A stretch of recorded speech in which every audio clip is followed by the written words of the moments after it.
Okay, hello again, everybody. Welcome back. What's up, chat? Welcome back. Hey, Yeah, another epic 3 hours of movie discussion, lists, stuff like that. give or take. Yeah, so we're at part 4 now. Mm-hmm. So we're getting there. We're getting through this list. Yeah, It's pretty awesome. A lot of fun. A yeah. lot of fun discussions, and yeah. And coming soon, timestamps, everybody. Whoa! So that in the future, when they unearth this as like an artifact of like what the hell were people doing in 2020 when they couldn't do anything else, they couldn't talk about the millions of movies that are going to come out next year. We were talking about old shit, so we're going to put timestamps on some of the older videos. And you can kind of skip through the conversation because they're long form, kind of loosey-goosey convos anyways. So that should be helpful. So we're going to do that. And then at the end of this thing, I will prepare like a nice little factoid. Like I'll crunch the numbers and I'll try to give you some trivia on both of our lists. It should be fun. Yeah, that'll be really good. See who are the most represented. Yeah, like what kind of like B tier actor that's like in the background of some of the scenes is like shows up more than other actors in your list, stuff like that. Yeah, absolutely. That'll be a lot of fun. And as we said every time, like this is just a list based on how we feel right now in 2020. Right. This isn't like brought down from God, from the tablets, from heaven. As this it's certainly is not my list. My list is just a bunch of bullshit that I like, honestly, which is how everybody's list should be. In my opinion. Yeah, absolutely. Yeah. And we're just here to talk about movies and have a good time with it.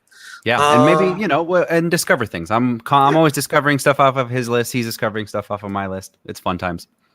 Yeah, totally. So don't take this too seriously, but just we're here to discuss and have fun. But we made it to the 70s, not the 1970s, but the 70s. Yeah. So why don't you start off today with your number 70? Hell yeah, we'll do that. So we made it to number 70 of 100, right? Mm-hmm. My number 70, and this guy, oh my God, every week. I feel like if you check the tapes, every single week we talk about Francis Ford Coppola. Here he is again. Number 70, Rumblefish.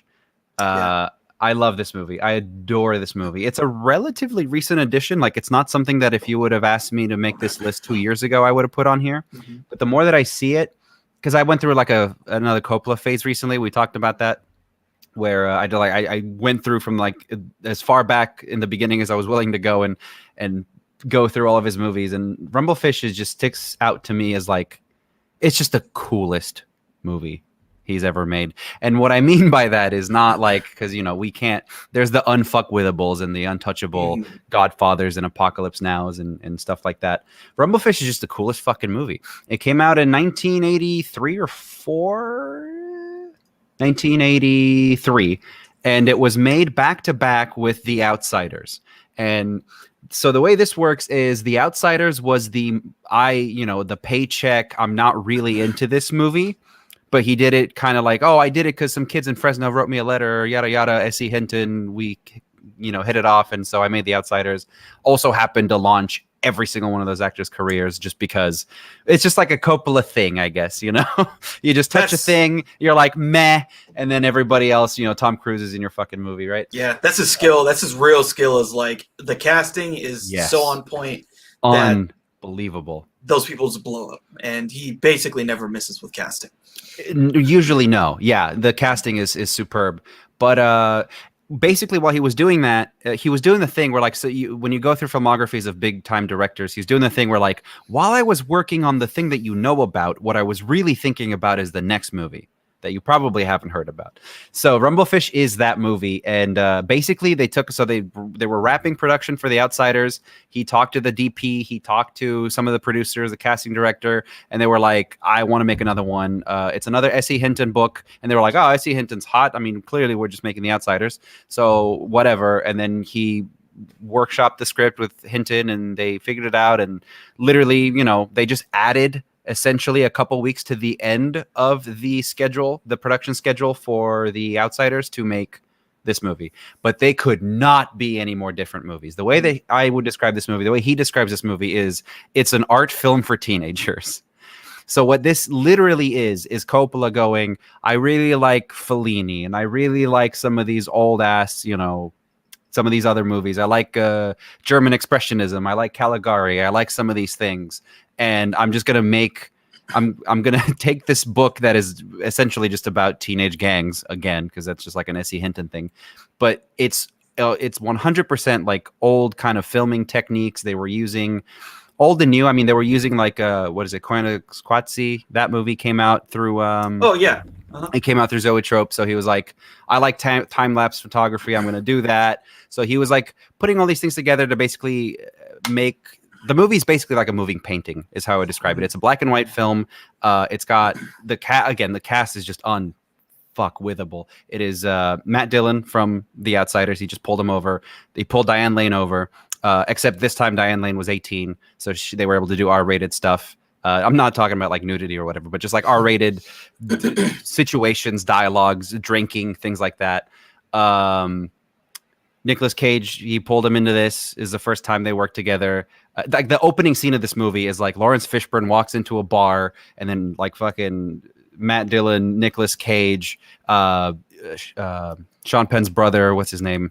Chris Penn is in there. They're all just hanging out, saying fuck, fuck, fuck, fuck, fuck, and like shooting pool and stuff, and smoking cigarettes, and like this, it's smoky. So like that's just kind of the vibe that they went for this movie, and I love it so much. And then there's like this superhero entrance of Matt Dillon's brother, who is Mickey Rourke, and it's 80s Mickey Rourke, which is just a gorgeous human being. And he comes in and he's like, he's the tough one, he's the really quiet one, he's the reserved one. So it's not like this movie is gonna like change people's lives or anything. It is a sum of its parts, but it's so cool. It's like the artiest film he's ever made up until like Tetro, I think, is one of his more recent movies. It's just Coppola trying to make an artsy film, but he can't really help himself, so he ends up making like a kind of modern noir classic for teenagers.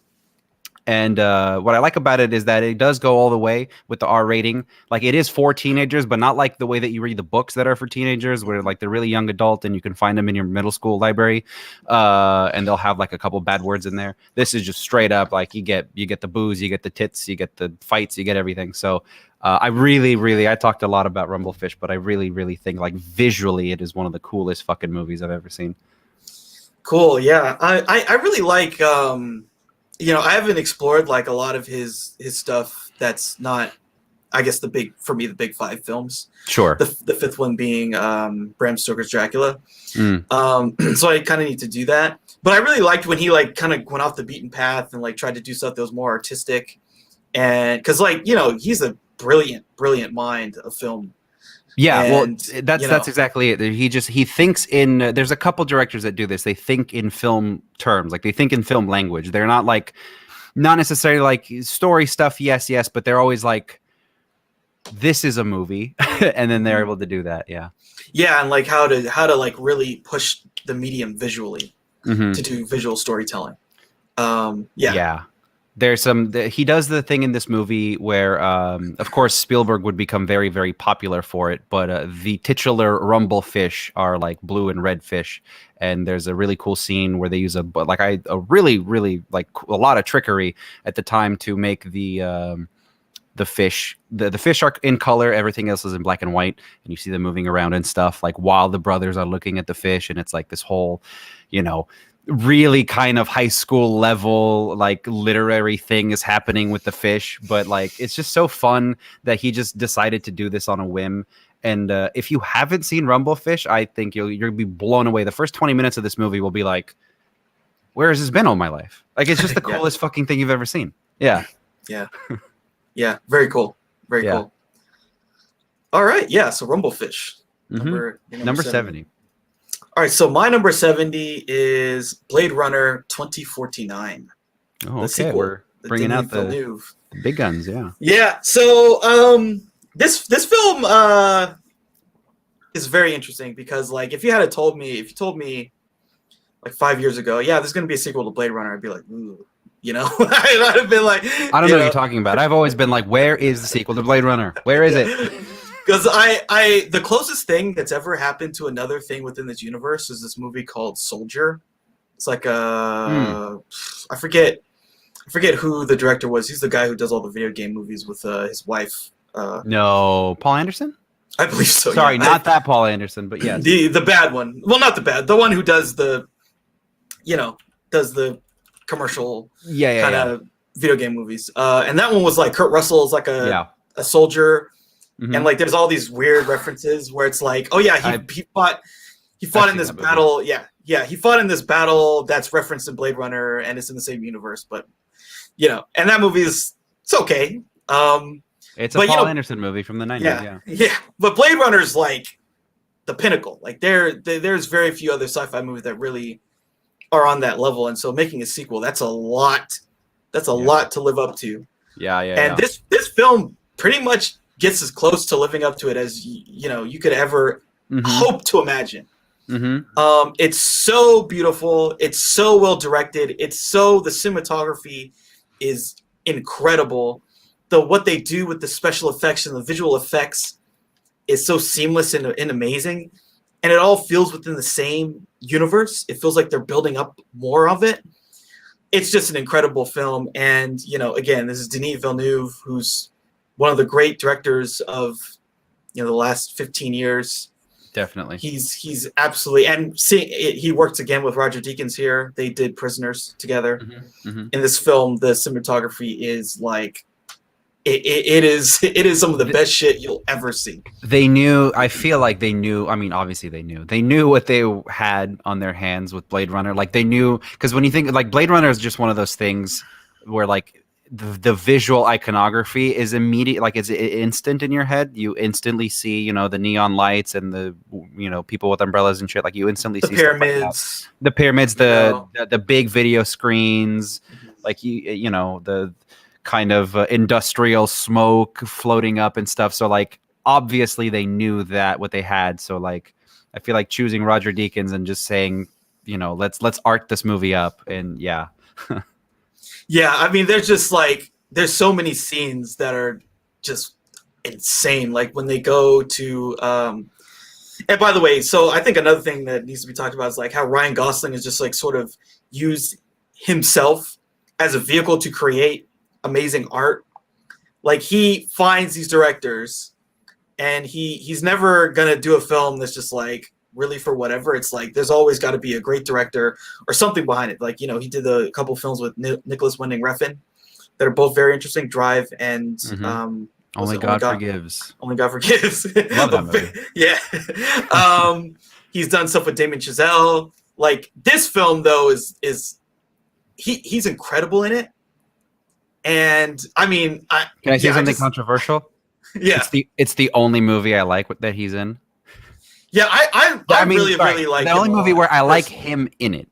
I don't like him as an actor. I think he is one of my least favorite actors. But I know that's like a controversial thing to say. But like, even still, I think the fact that because to me he's always kind of robotic. The fact that he fits. He is a little robotic. I just love that there's so many films where it's like. This film just would not happen without him.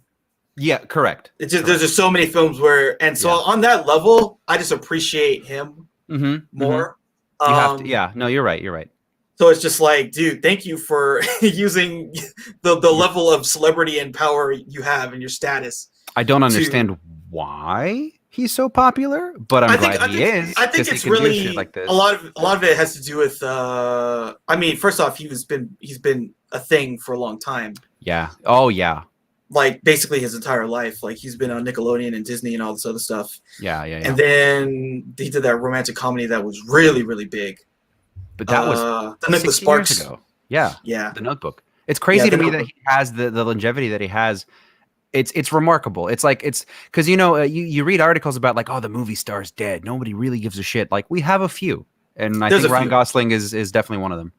He's definitely one of them. Yeah. I think it's also because of the way that he takes his career. Like he's managed his career very, very well. Yeah. Because again, making films like this, other stuff like he did like First Man and La La Land, he's always able to keep his, Mm-hmm. and then he's gonna do with the fucking with what's it called? They're gonna do some massive movie with Netflix, some $200 million movie. Yeah, is that like a space one? No, from what I understand, it sounds like it's remember. sort of in the vein of like an espionage kind of thing, espionage thriller. Oh, sick! I love those movies. Yeah, from what I understand. Yeah. With the Russo brothers, so it's going to be some kind of massive thing. Mm. But like, so he's always able to keep himself, in a high regard, so that he can like do this kind of artsy films. Yeah. And this is just like, I think he's really great in it. And like there's so many good actors in this film, right? Yeah. We get Dave Bautista for like 10 minutes, but he's incredible. Dude, he is so like, when like you can tell that someone is just really humbled and honored to be in a thing. And this is that movie. I feel like everybody in this movie is just like, I'm not gonna fuck this up. Like, I know what I'm in, and I appreciate the hell out of that. Yeah, I feel like this is like the coming out party for Ana de Armas. Like, this is like her moment. Really? Like, there's a lot of stuff she's good in. And then it's no knock knock, but it'll do. Yeah. Later on, she's like in what was that? Knives Out. Knives Out. Yeah, Knives Out, which is really like her movie. But this is like they're like, whoa, who is this person? She's amazing. Robin Wright is in it. She's great. Mm-hmm. Jared Leto's interesting, kind of interesting character. Probably not my favorite part of the movie, but same. He's in it. Edward James Olmos is back in the movie. Yes, I shit myself, dude. When I was in theaters, I was giddy like a little girl because I fucking love Eddie James Olmos. I watch Miami Vice all the fucking time. He's so great. Yeah, Mackenzie Davis is great in this movie. Oh yeah. And so then there's someone I'd never seen before, Sylvia Hoeks. Mm-hmm. Or however you say it. I'm not sure. She's like Dutch. I don't know how to pronounce those names. But she is like unbelievable as Love in this movie. Yeah. Basically Kay's, I guess you can see them as two sides of a different coin pretty much. Right. That's a good way to put it. Yeah. So there's just so much that I love about this movie. And like, the more I watched it, the more I just absolutely love this movie, and I think it's an incredible achievement in everything. Mm-hmm. The visual effects, the cinematography, the acting, the score. The score is like insane. Yeah, like the fact that Hans Zimmer was able to like kind of fuse some new stuff with what the original did. Vangelis type stuff. Yeah, it's absolutely incredible. And just like that sequence in Las Vegas where they go there and it's like totally orange. Which, art became life in 2020. The fact that actually happened in the Bay Area, where we woke up one day and looked outside and it dead on looked like Blade Runner 2049. It looked like that but again, that's what I like. Again, I love that all of the visual kind of stuff that they went for is like, because again, the original Blade Runner, like there's photographers in Hong Kong that like will take a picture and be like, look, it's not edited. It looks like Blade Runner. And like they put these images in the pop culture's brain, basically. I feel like the two Blade Runner movies, because when the fires happened this year, like people were just texting each other and like on Twitter and stuff, and they were like, "Oh, hey, look, it's that scene from Blade Runner." Like it's able to be relevant again because of how like iconic and smart some of the visual design is. Yeah, it's super iconic, and like again, this movie had a lot to live up to. Yeah, it had a lot. Listen, for a lot of people, it didn't. I love this movie, but I also know a lot of people who are like they don't like it, and then they realized in retrospect that they don't even like the first movie that much. But then they're wrong. But regardless. Yeah, I've definitely seen a lot of people who are like, "Oh, this movie's whatever," and I just, buddy. I know. You live your life. I'm cool with that. I love both movies. Like you're gonna see both movies on my list. I really, really, really love this movie, and I think what's nice about it is that it doesn't. There's a sequel where you're like, oh, well, that just kind of shit on the first movie. This doesn't do that at all. It builds on what was there, and it's incredible. It's incredible what they were able to achieve with this film. Yeah, I remember when it was announced because I was really into. I mean, I'm always into, like, Ridley Scott is again like my number one kind of like inspiration. He was in the middle of his like Alien kind of renaissance at Fox, and I was thinking in the back of my head the whole time, I was like, Alien is cool, but he's putting a lot of fucking androids in these Alien movies. When are we going to get a Blade Runner sequel? And then they announced that Denis Villeneuve was doing Blade Runner 2, and I was like, I don't know, like I like his movies, but like it's not Ridley. And then there was the second the movie started, I was like, never mind. I'm stupid. They're the professionals. Denis is the guy. Well, Denis is like he's on a different level. Like there's a lot of people they could have chosen where you don't get this movie. I think after I saw Arrival, because that came out like the December before Blade Runner or whatever. After I saw Arrival, I was like, no, I'm good. Like this is the guy. This is absolutely the guy. Yeah, he's the guy. I mean, and again, Dune is going to come out at some point, and that's like cannot wait to see that. It's a great sadness that we can't watch that movie right now. Yeah, I would do dirty things to see that movie. It basically was supposed to come out in like 2 weeks from when we're recording this. I know. And now it's in like October or November of next year. Yeah, who knows? Who knows when we'll see it? I mean, it might be better off for the film because he said that he got stuck in Canada when they were trying to edit.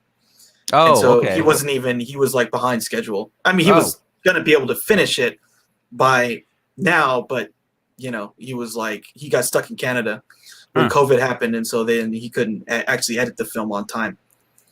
Yeah, I mean, COVID just destroyed everything. Everything we love, it just completely annihilated it. Yeah, without a doubt. But Blade Runner 2 was great. I'm glad they did it. It's a remarkable act of faith on Warner Brothers' part that they were able to put that again. Like, yes, you got Ryan Gosling on, and you got Jared Leto, and Robin Wright was big because House of Cards was a thing. And like, I understand how the pieces came together, but like to let it happen and to make like animated shorts and to let Luke Scott fucking direct things because Luke Scott's gonna direct the shorts. Damn it, By the way, Harrison Ford, I forgot to mention that he's back in this movie as well. Yeah, right? Yeah.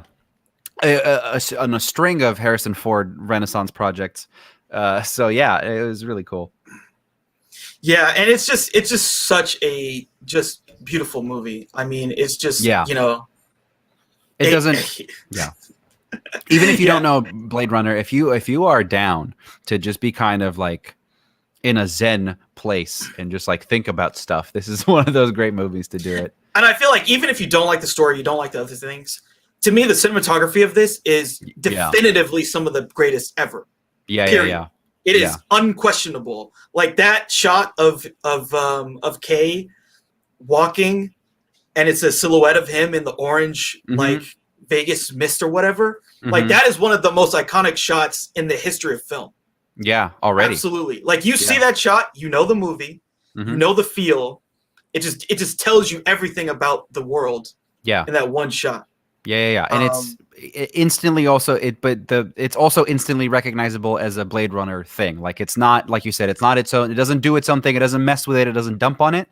It's just it fits immediately into that world, and I think that's like the biggest accomplishment. Yeah, it's not like a Rain Johnson take, like where it's like I'm gonna subvert your expectations. Although this film, the narrative. No, it kind of did though. No, the narrative. The people that don't like this movie, like my film friends that I talk to that don't like this movie, they don't like this movie because of the story. They recognize the cinematography and the whatever. They just think maybe the pacing's a little shitty, but specifically the story, they don't. They just. Yeah, the story really takes in. I remember the first time I saw it, I was like, wait, what? Like this is an interesting place to go. And it does a thing that I hate in movies, and I mean hate with a capital H, where like when he goes to the library or whatever, the archives, and they're like, oh yeah, since the blackout, and then we're just like, what's the blackout? We'll read it in the thing. Like the Matrix did a lot of that, and it's shitty for. I get why, obviously, but like I don't like that the movie assumes that the viewer has access to these things, because in 100 years you're not gonna fucking. I mean, you might, but like you'd have to do a lot of research to figure out what you're supposed to watch ahead of time. Yeah, you got to dig up. I mean, this is something that happened. Speaking of Ridley Scott, with I believe it was Alien. Covenant. Yeah. Covenant. Oh yeah. Like there was like all this other material that. Significant. It's like scenes basically from the movie. Like so James Franco is in Alien Covenant, allegedly. We see him in the movie for like 3 minutes, but there is like a 15-minute short directed by Luke Scott that he's in the entire time. And so like obviously they had the production together, but it does peeve me when they don't put it all, like at least make a cut maybe where all the shit is in it. I don't know. Yeah, I mean, it's so again they had done a bunch of stuff for Prometheus where they did all these like it was like what's his name who's playing a character who's playing Wayland and they had him do Well, a they TED did like talk. a TED talk. Yeah. Yeah, I've they did a seen TED all of that talk. stuff. It's yeah, cool. they did all this stuff and the stuff really worked. Like that TED talk thing went super viral and people were like, "Oh my god, this is so cool!" So they tried to do the same. Yeah, they tried to do the same thing, and it's like, well, that was cool because it's a universe building thing. It's not story. So don't take the story away from me in the actual feature film. Exactly. Just give me supplemental things that makes the world feel more built. Well, but sometimes it's not supplemental. Like the blackout thing would have been really nice to know. And again, the Matrix did this, like, is the number one culprit because like the kid will come out and be like, Neo, thanks for rescuing me. And he's like, no problem, kid. And you're like, what the fuck? Where? When? I mean, to be fair, I think the Animatrix was very well. I know I watched them because people were starving for anything. I'm not dumping on it. Yeah. But I'm saying, like, as a historical artifact, it makes the movie a little harder to enjoy fully, I think. Oh, 100%. But like they fucked up so much on that fucking sequels. Like, I mean, there's a lot of good stuff, but Dude, then there's I try to keep up with that stuff. I bought the official strategy guide for the Enter the Matrix video game because there was stuff at the appendix of the guide that was like written and it was like lore that was like only in the guide. Yeah, and like everything was supervised by the Wachowskis and like everything was canon, and then it got really fucking weird. Yeah, it's just like you gotta keep it in the material we're consuming. Give us all the story. Yeah, and Blade Runner 2 doesn't do that like too much. It's just a pet peeve. It's like a side rant that we went on, but like, it does annoy me when like a little bit of that corporate like creeps into the movie, but not a lot. Like maybe 2% of this movie is that. The rest of it is like impeccable. Yeah, totally. And like I definitely feel like the narrative is not perfect, but it's like I don't care. I don't really care because like it's so beautiful and like the way that they're telling the story is so good that it just it works. It works. Like the things that matter more for me, for what I want to get out of this side of a sci-fi story, are so good. Like there's very few to me sci-fi films that are like this that really compare, that are just as good on this level. Like there's very few. People get confused, and the people that get disappointed by Blade Runner, they hear about it and they see those pictures and they say, wow, that must be like the greatest movie of all time because like it looks so good. The people that get disappointed is because they expect it to be like an action sci-fi thing or like some kind of a plotty thing, and it's literally just like a man in a room. It's like a neo-noir thing. So that's the people that get disappointed about that because they don't understand it's like the private eye and the fucking all of the troubles that he has on his mind and he just like works through them. They don't like that because they expect it to be more like solving more of a procedural, I guess. I don't really know. I think a lot of people, especially like the first one, they expect it to be freaking Star Wars or something. Well, which is the first one at all. Yeah. And even with this one, I think people expected it to be, like the J.J. Abrams Star Trek reboot or some shit like that. Or absolutely. Yeah, with the lens flares and all this other stuff, and it's like, no, it's not that. It's very contemplative. I love that. Very meditative. Yes. I mean, man, there's just so many. I'm just thinking of the scene where they do his baseline, and like that scene is like unbelievable. Oh, the baseline, the test. The baseline test. Yeah. Unbelievably, just like, it's just like, wait, what? Mm-hmm. It's cool. I don't. It's even kind of hard to describe because it's something that puts you in another world, right? Mm-hmm. Where it feels something that could happen. We talked about this. So different than anything that we've experienced. That it's like it makes you feel the way you would expect to feel when you go into a sci-fi story. Mm-hmm, mm-hmm. Yeah, we talked about that feeling that you get. But some movies, books, whatever, some games, even some of them nail this thing where you feel like as long as you're engaging with it 100%, you just feel like you're there and you feel all of the things that are not available in the real world as long as you're engaging with that thing. And Blade Runner specifically, I mean, whatever, both of them, but like this one definitely does that. Yeah, totally. Again, we could talk for hours about this film. Sure. Yeah, we can have a more structured discussion if you want, but long story short, I fucking love this movie too. Yeah, love Blade Runner 2049. Love it. Just one of the greatest films just of all time. and an incredible achievement of something that has so much to live up to. Yeah. And they fucking knocked it out of the park. I mean, yeah, it's something to study, I would say. Like, how do you, there's so many parts that you have to like account for, and how do you figure that out? It's awesome. Yeah, totally. Yeah. Okay, yeah, so that's my number 70. So what's your number 69? Cool. My number 69, I was so tempted because there's another movie on this list to just like make it kind of a meme because haha 69. But no. We're doing this correctly. My number 69 is The Passion of Joan of Arc. Not the Christ. So when I talked about this in the previous episodes and in some of the other reviews that we've done, but like to me, and I say this a lot, it might get annoying, but to me personally, the biggest special effect you can have in your movie is your actor's face, or like the close-up, really. And it's not like a unique thing to say. It's not like I've come up with it. There's a lot of like Kiarostami did an entire movie called Close-Up. But The Passion of Joan of Arc, so it's a 1928 film by Carl Theodor Dreyer, and it's essentially about the trial of Joan of Arc. And it wasn't much of a trial. They just basically said, you're a heretic, you're going to fucking burn. And the entire movie, it's about a 2-hour movie, but the entire movie, we are just chilling for the most, pretty much the whole thing. We're chilling with Joan of Arc. When I say chilling, we're just watching her suffer and cry. Yeah. And it's incredible that Maria Falconetti is the actress who plays Joan of Arc. She's not really an actress because she didn't act since this, and she's not really in anything else. I think she did like 1 or 2 other things in like 1917, the real, the year of our Lord, 1917. Yeah. Not that other one. But like not really an actress. And I don't know what kind of like a directing style they used, or like how much it feels to me like to get this type of performance, you have to be torturing your actor a little bit. It's a silent film. So there's no, and that helps even more. I saw this movie, I saw it a couple times since, but the first time I saw it, and that's probably why it's on my list in the first place, I saw it with a full like orchestra, basically. Yeah. And it was like in an actual theater, and they like parted the curtains and the movie started, the orchestra started to play, and they like scored the entire thing. And it's just such a beautiful film. Because I like suffering, I don't know. And it kind of made me realize though, like the more we were watching it, how much of just like a shot-for-shot remake The Passion of the Christ was of this movie, because I love that movie too, especially with like my background with my religious family and how much I fucking love Mel Gibson.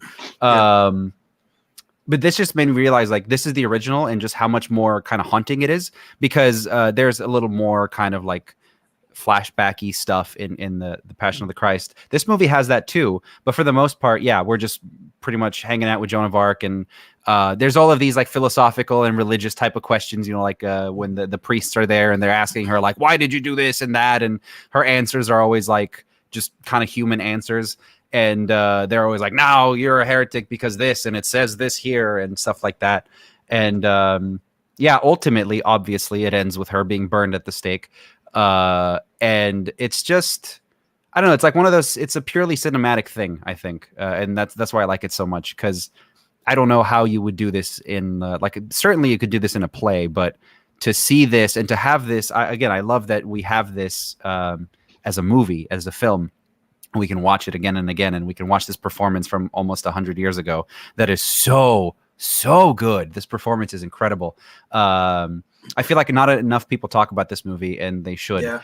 From the kind of classic / silent era.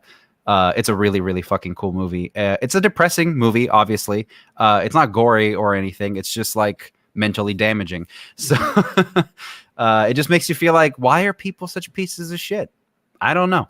So Passion of Joan of Arc, at the very least, for the copious amount of just close-ups and just incredible acting that we get.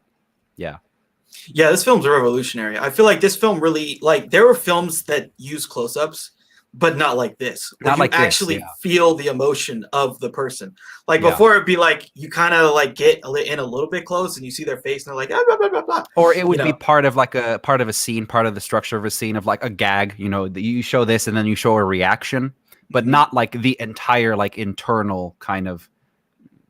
Yeah, I feel like this is another, when you talk about the history of acting on film, this has to be like one of the, because I don't think you've ever really seen anyone emote like that on film before. No. Like before, it's like very stage kind of stuff. Or like, pantomime. Like this was like one of the first real performances you're gonna see in the history of film. Another thing I like too is like the way that he contrasts, because this was Theodore Dreyer, right? Yeah, director. Yeah, he's a great director. With like the people that were judging her, and it's like super low angle, and they're like towering over. Yeah, and like their performance was also very interesting too, because I just remember like the way that they like you just get the sense like, dude, she's doomed. She's doomed. There's no they're like, this is not even like, this is the mockery. There's like a public, it's like a public execution. Yeah, it's not a trial. Yeah, and it's just like the way that they contrast those two, because that's basically the film. That's all it is. Yeah, her close-ups of her crying, and then them looming over her, and it's just incredible. It's just incredible, and it just, you know, it is absolutely a revolutionary film in the way that it used used cinema to show a performance. Show acting. Like nothing before it really had been able to do this on this level. And it's an amazing film. Yeah, it's absolutely something I go back to, and I would go back to, and I will continue to go back to for just kind of like to be inspired by, like, again, just like why, because sometimes, you know, there's so much, you get stuck in all of this logistics and all of this stuff, and you're like, why the fuck are we doing this? Like, why would you ever choose to be in this profession? And then every once in a while, this is a good one to look at, to be like, at least for me, it's all about the performances, and some of these performances are just incredible. So yeah, definitely. Yeah, and it's crazy too that, like, you know, she stopped acting. She's like, I'm good. Which, I mean, what a way to go out, but like didn't pursue it. Maybe she got a view at like the business side of it, and she was like, well, if now that, you know, we did this, and now I'm going to be put in like just generic other shit, like I think we're good. It was a very different time. I watched this movie, The Cameraman, which was a Buster Keaton film, and I was like really kind of blown away by like the person who plays like the romantic lead. I was like, whoa, who is this person? She just seems cool. And like, I was reading about her. She like did a couple of the films, retired, and never talked about working in film. Right. Yeah, that reminds me. Yeah, I read stories like that too. Yeah. It's like, whoa, that's like crazy. But like, again, these are people that lived 100+ years ago.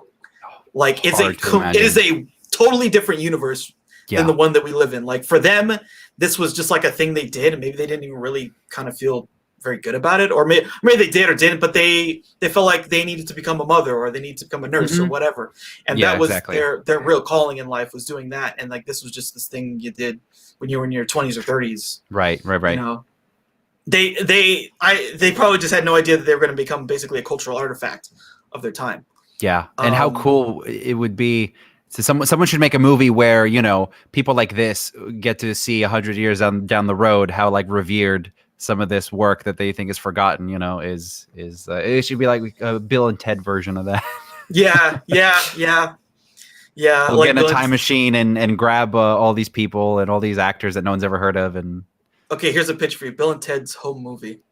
Oh, and so they just get actors that were like in big movies that no one's ever heard of. I like it. Or it could be anyone, right? They could go back and get like, whoa, Ted, we gotta go get Buster Keaton and we gotta go get Al Pacino, but Al Pacino's over there. No, we gotta get 70s Pacino. We gotta get 70s Pacino.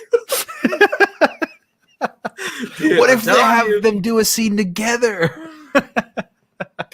It's like they do Heat, but it's like old Pacino, young Pacino. It's old Pacino. I'm telling you, man. Hey, I'm telling you, we're gonna pitch it to them. All we gotta do is find them. Better not steal this idea from us, bastard. Oh my god, yeah. So it's just really interesting. Like again, this is a whole different universe. Like totally different universe people existed in, because like film was not really a thing. It wasn't even like at this time when that movie came out, film was not considered art. If you could believe that, if film was not considered art.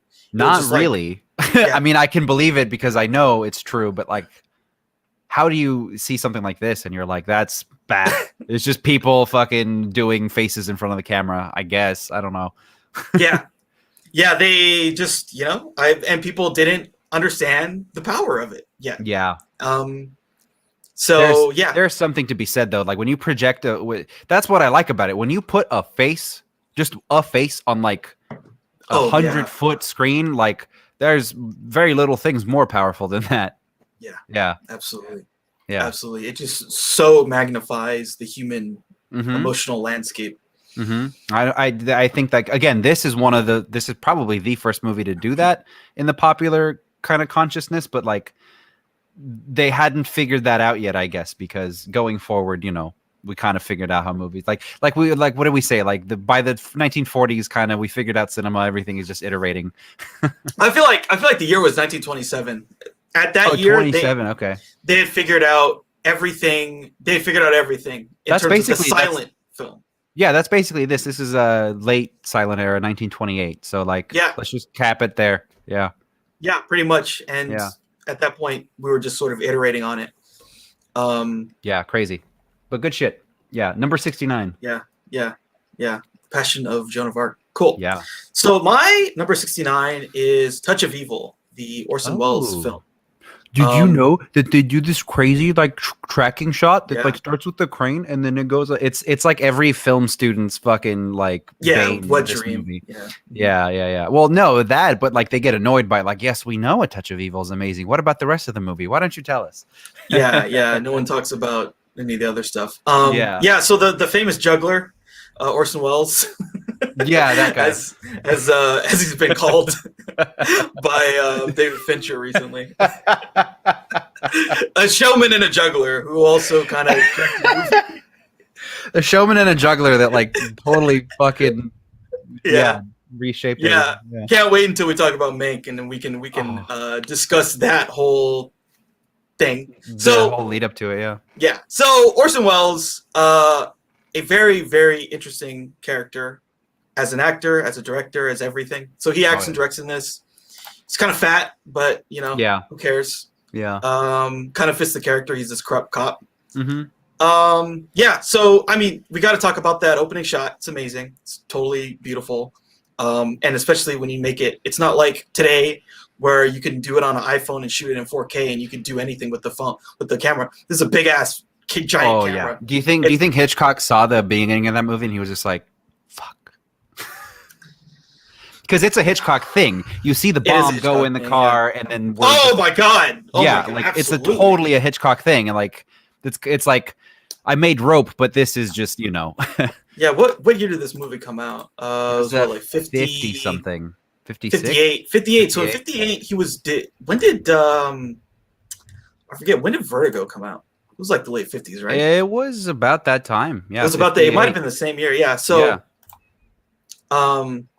Yeah, he was probably like, "Oh, yeah, I like that. That's something I would do." Exactly. Yeah. This movie is awesome. The other thing that's cool too is when you get an Orson Welles film, you just get amazing actors who will just do his movie because he's Orson Welles. Mm-hmm. Charlton Heston, Janet Leigh, Marlene Dietrich, Zaza Gabor is in this. Joseph Cotton is in this for like a couple seconds. So yeah, all of his friends are just like, "Yeah, I'll do your movie in Mexico because you're Orson Welles, of course." Yeah. Still, at that time, he was Orson Welles. He wasn't like, Orson Welles. Yeah. I mean, he, I don't know when the critical consensus about Citizen Kane became a thing, but it was probably like the early 50s, because it was probably like right after a couple years after the war ended, and the people were like, "Oh shit, this movie's like really good." Yeah. And so then, he became the thing, and unfortunately there was the Magnificent Ambersons whole thing where that sucks. They cut the ending and then they burned it because they were psychopaths. So we'll never really see what that movie was supposed to be, but even what we got is pretty good. Yeah. So like Orson Welles, in my opinion, is a really, really good director. Like there's so many things he does well. Oh yeah. The way that he moves the camera, the way that he blocks actors, actually, that's one of those things. In this movie, it's like really incredible where they just have these shots that are pretty kind of long, ticky, and static, but the way that the actors move in the scene tells you a lot about the story.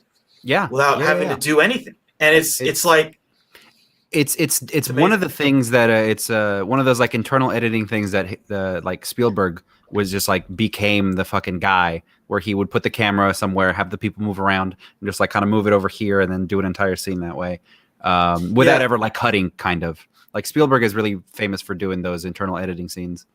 Yeah, where it's just like you start. Yeah, like you start here and you kind of just move the camera a little bit, but like the scene could go on for like 5 minutes and you wouldn't notice, kind of a thing. Yeah, because it just feels so seamless because of the way the actors are moving. Yeah, it feels like it's a different shot. Yeah. Yeah, and this movie does that a lot, where like people move around and like the person who's dominant changes over the course of the scene. All these subtle things that are just like really just incredible. It just and like this is a cool, fun story. It's very, very pulpy. And that's what I like about it too, because you see that beginning shot so much, like it's referenced in so many things and top tens and whatever. But then when I finally watched the rest of the movie, I was just like, this is a fun ass movie. It is. It's super fun. That kind of gets lost in the shuffle, but like, there's a lot of fun lines. Like, you know, you go to see the psychic Marlene Dietrich and is like, you have no future or whatever. It's all used up. It's great. Yeah. It's great. There's just like a lot of really great stuff in this movie. I mean, Orson Welles chewing scenery is just like one of my top 10 things. Just him chewing it existing. Yeah. He's so corrupt. It's great. Yeah, I mean, that's probably about all I can say. I could say a lot more, but it's a great film. It is a great film. And, you know, again, he's a great director. Oh, yeah. He's a great director. There's no question about it. No question about it. You don't like accidentally make Citizen Kane, I feel. No. That's my personal opinion. You don't accidentally. And this is good. And, like, again, there's other films. The Trial is really good. Yeah. I really like that film. The Chimes of Midnight is pretty good. The fucking Lady from Shanghai. Yeah, the Lady from Shanghai. That fucking sequence with the mirrors is, like, insane. Yeah. It's insane. I don't know about that accent, but that movie was. Yeah. Sometimes too much power is also a thing. Yeah. So yeah, Orson Welles, anything. Talented guy. This is a great film. This is one of the better films that he's made. I'd say this is probably regarded as like the second best film that he's made. I mean, there are discussions about. I feel like if Ambersons hadn't been fucking cut off, it would have been like the second. Oh best. Yeah. Ambersons is like that's like that's one of the great like what ifs of film history. I know. You know. Yeah. What's even more tantalizing is like, you know, there are films that we never got. You know, the Scorsese movie about what's his name, about Frank Sinatra, or like the Kubrick Napoleon. These things that we never got, we just heard about. But this is like the Jodorowsky Dune. Yeah. The things like this is like we see the film, we know what's there. It's just something is just gone. Ugh. You know. So, we'll CGI it. We'll get someone to restore it. We'll just like make up the last act in CGI. So supposedly he was going to reshoot it himself, and he needed some money, and so he found some rich guy who was like, "Yeah, I'll do it, and I'll pay for it." And then the guy, I don't know, disappeared. Well, listen, there's like at least 3 or 4 Orson Welles movies that are completed that we haven't seen yet. So you never know. They might just find some fucking like handwritten notes somewhere, and maybe someone will do it one day. Yeah, Bogdanovich will. Bogdanovich will find a way. God, I love that guy. Oh yeah, he's like they have a very interesting relationship, the two of them. Oh yeah, he's like. I don't even know like what the word, like he's like his Iago or whatever. He's like his cheerleader. I don't know. Yeah. That's definitely a way to put it. But yeah, he's always there like defending his legacy. Mm-hmm, so that's my 69. Touch of Evil. Love it. Yeah, we're getting into some really good stuff now. Oh yeah. Not that the stuff wasn't good, but like the discussions are only going to be longer now. I know. Yeah. It's crazy. Anyways, moving right along, number 68, Out of Sight. Steven Soderbergh's Out of Sight.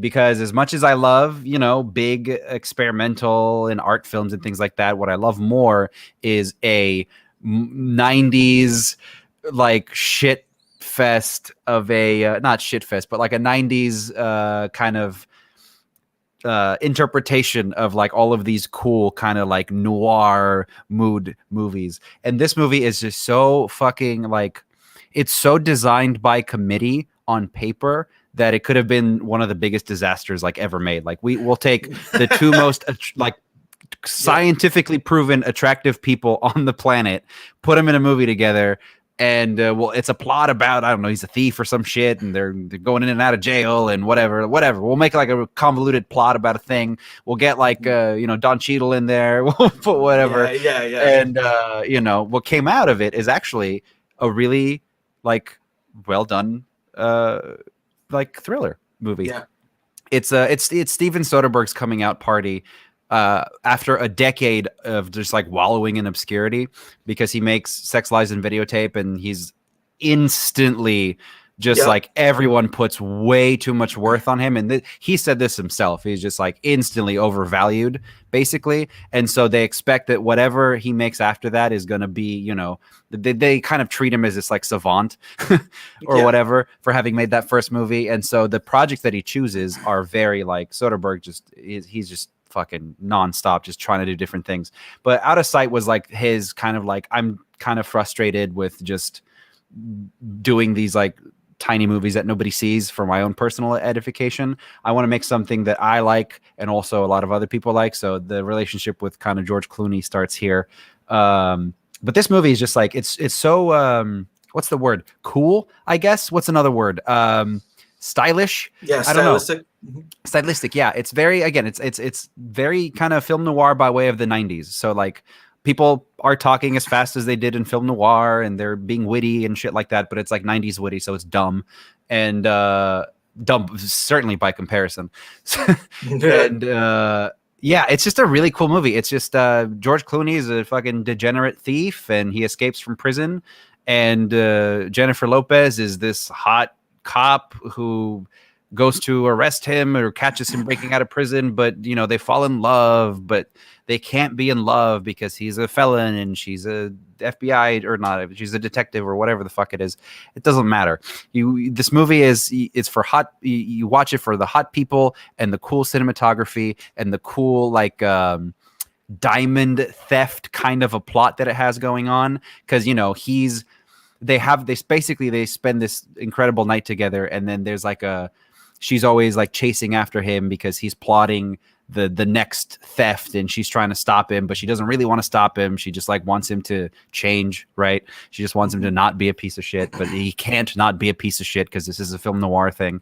So yeah, it's just a cool 90s movie, I think. But the reason it's on the list, and the reason that I feel like people are still going to talk about this movie, is that like what if scene that they meet up in a bar somewhere.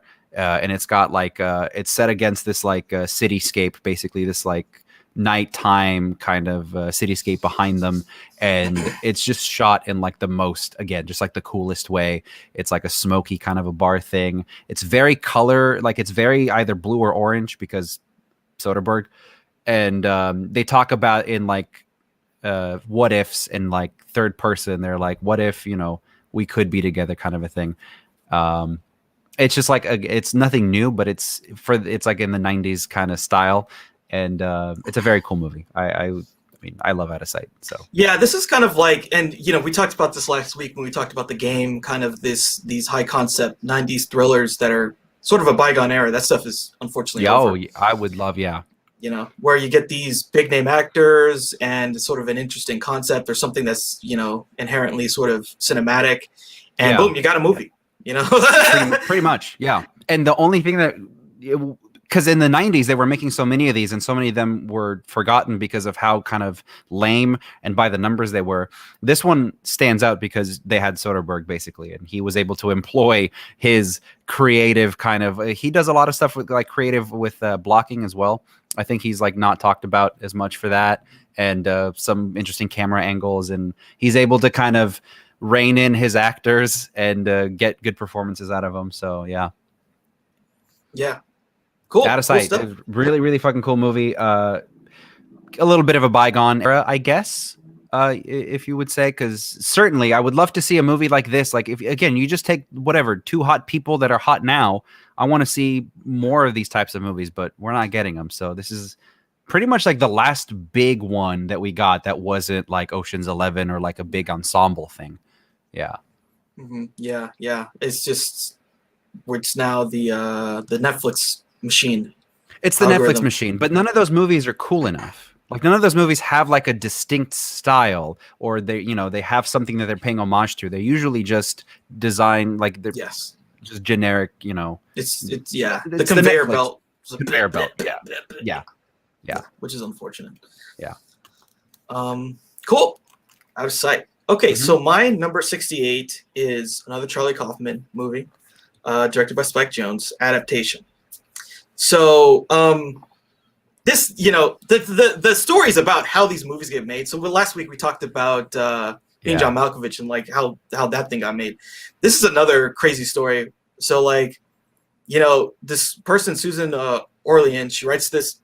So first it was like an article. I think it was in the New York Times or something like that about these. It's basically a nonfiction about some people who were stealing stuff or whatever in Florida from this reservation. And then at some point, so basically at that point, people were like, "Oh, this should be a movie." Not for real. Like that's basically it. They were like, "Yeah, this should be a movie." So then because again, it was the early 2000s. They were like, "That's a concept. Let's make it." Yeah, let's make a movie.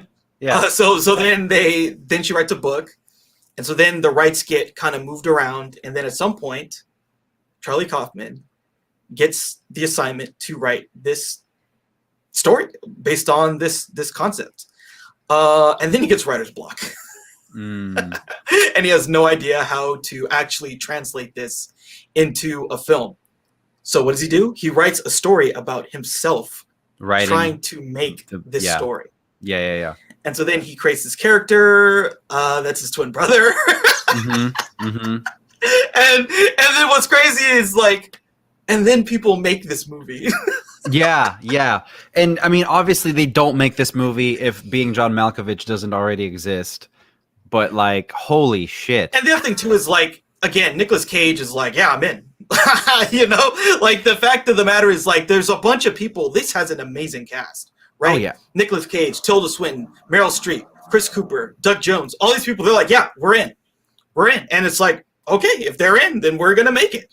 Yeah, and it's important that like Nicolas Cage has always been Nicolas Cage. He just happened to be at the absolute like hottest that he ever was in the late 90s, early 2000s. So that helps.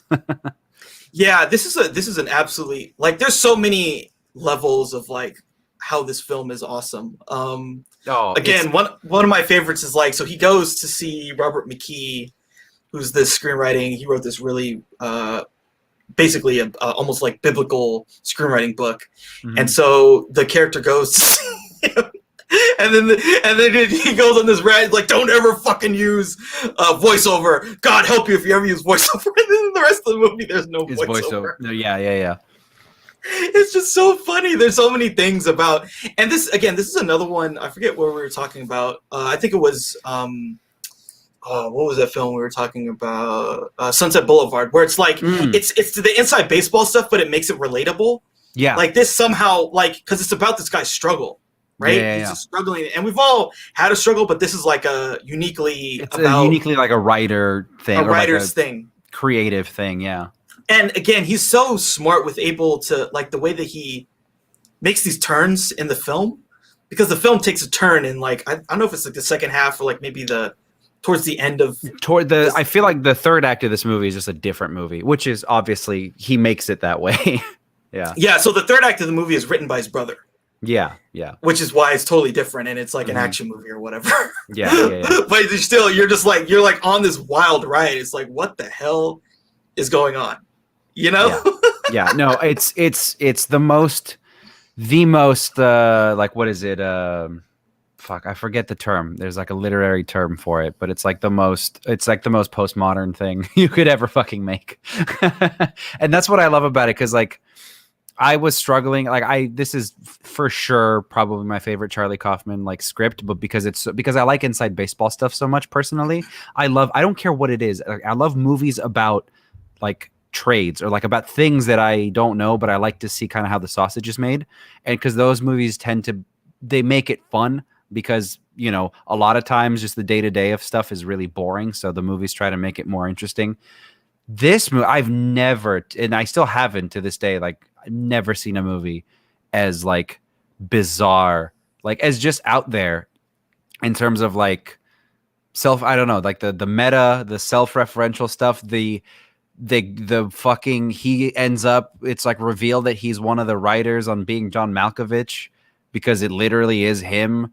And then they they bring back the John Malkovich people for like one scene, and it's just like, dude, there's some B-roll where it's Charlie Kaufman but played by Nicolas Cage. I know, behind the scenes of him on set. It's just like, and then like he's taking a break, and then he's like, oh, I gotta write this other script, you know? Yeah. It's so funny. I think the Malkovich scene is represented. Yeah. That's what they're shooting. Yeah. It's the most insane. Like, how the fuck do you make a script like this work? I don't know. It's literally magic to me, because I like, screenwriting is one of those things that I'm just not good at, and I don't understand how to make it up. Like, if I read one, sure, but like to be able to craft something like this and not lose your mind, I don't know how you do it. Yeah, because this came out of basically the desperation of just like looking at the source material and being like, I don't see a story here. It's so creative. It's such a creative script. Yeah, and he's just so brilliant, you know? And I guess, you know, you just take his mind, because like Charlie Kaufman is a guy who, like, basically he's a career writer. He worked, I forget where he did before. It was like SNL or some shit like that, or some kind of big, you know, kind of corporate NBC kind of shit. And while he's, you know, doing the work, he would write the stuff on spec. Or take a job like this. So like he wrote on spec, like Being John Malkovich. Supposedly also I forget what it was that he had done a version of that didn't get filmed. It was like A Scanner Darkly, I believe. Yeah, I think that's it. He had wrote amazing would that have been? I mean, that movie's already fucking weird, but like the Charlie Kaufman take the weird thing but make it palatable would have helped for that movie, I think. Yeah, for sure. So he's been like in his, you know, the work that's not like, you know, so that I can live in New York or whatever. That stuff has been absolutely wild.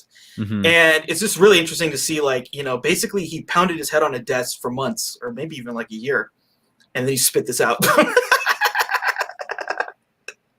It's unbelievable. Yeah. It's just like so amazing to see what comes out of his mind. It's so, it's like the peak of the craft, and it's about the craft, and it is one level even deeper than that. It's about the guy writing the thing, and that's just that stuff.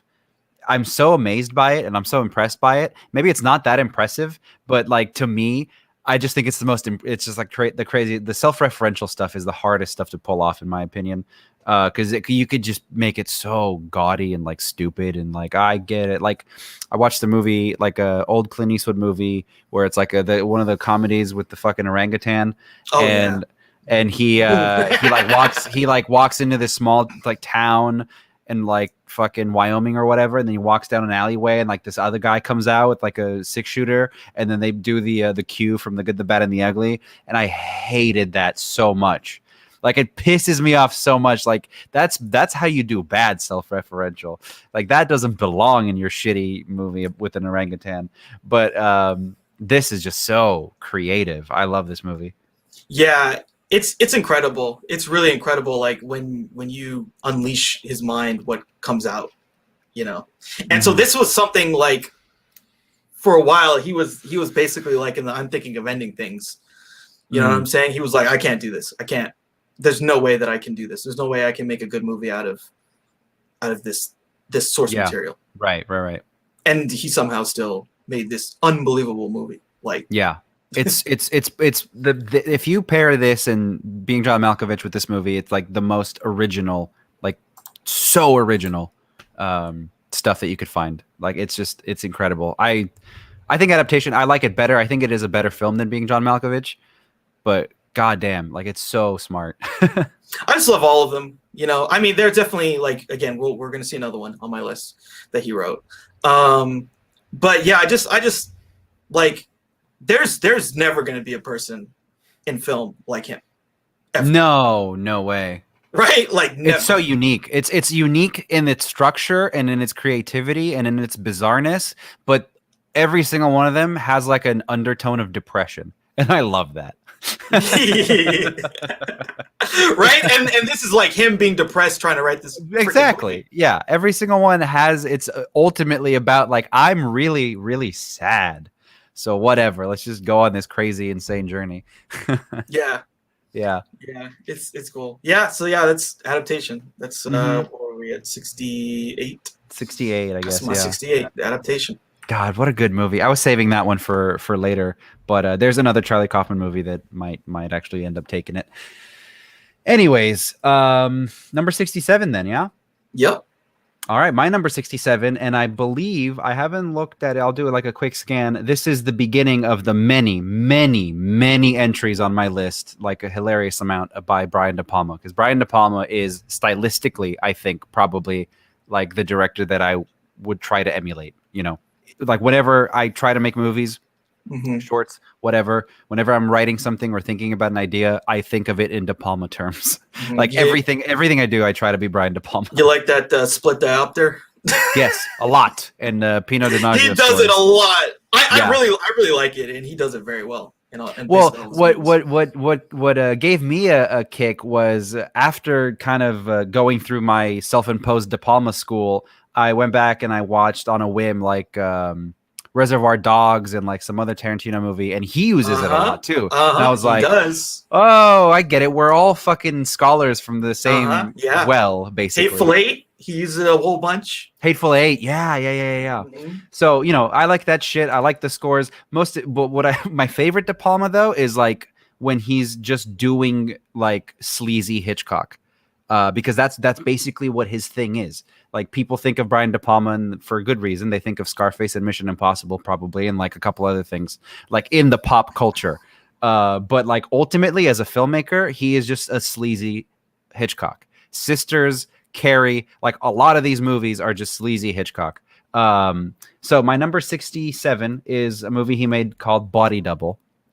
It was released. He made it right after Scarface, and people already fucking hated Scarface, and people hated this movie a lot more. And they call it all kinds of things. And again, they think it's very sexist and this and that. But it's such a fucking.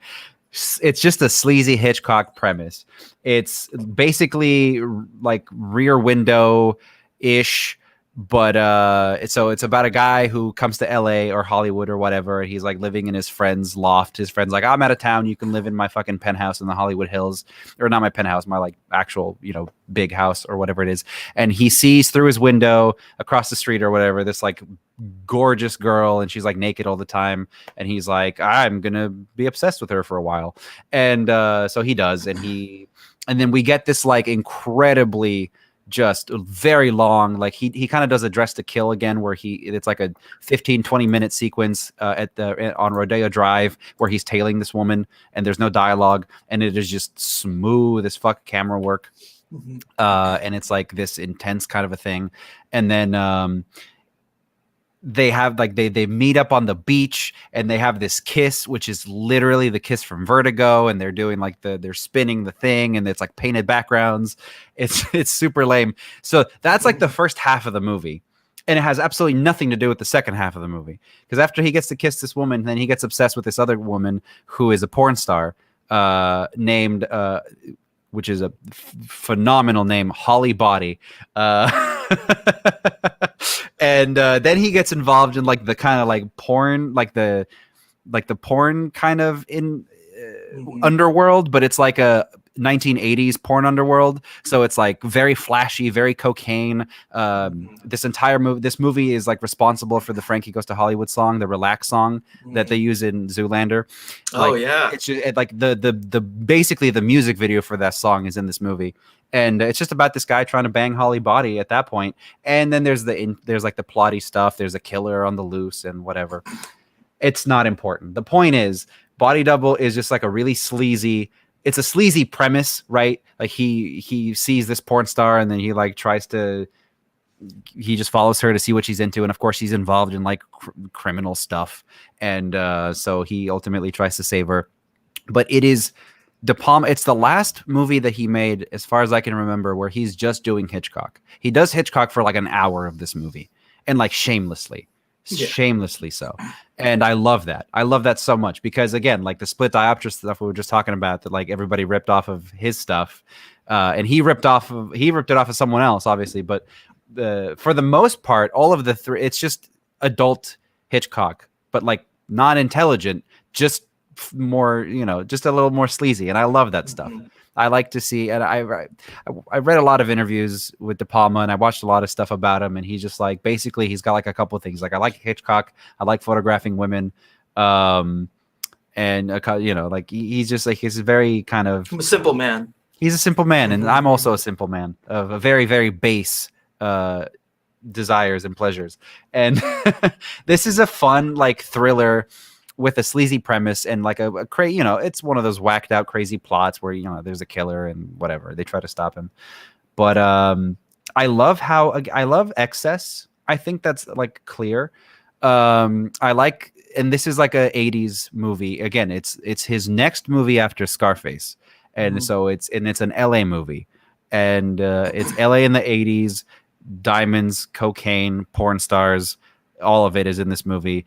There's a guy with a giant fucking drill, and he drills a woman through like the floor. Like they're on the second floor, and this guy's drill is so big that he like drills her into the floor, and the drill comes through the ceiling on the first floor, and the guy sees like this bloody drill like dripping from the ceiling.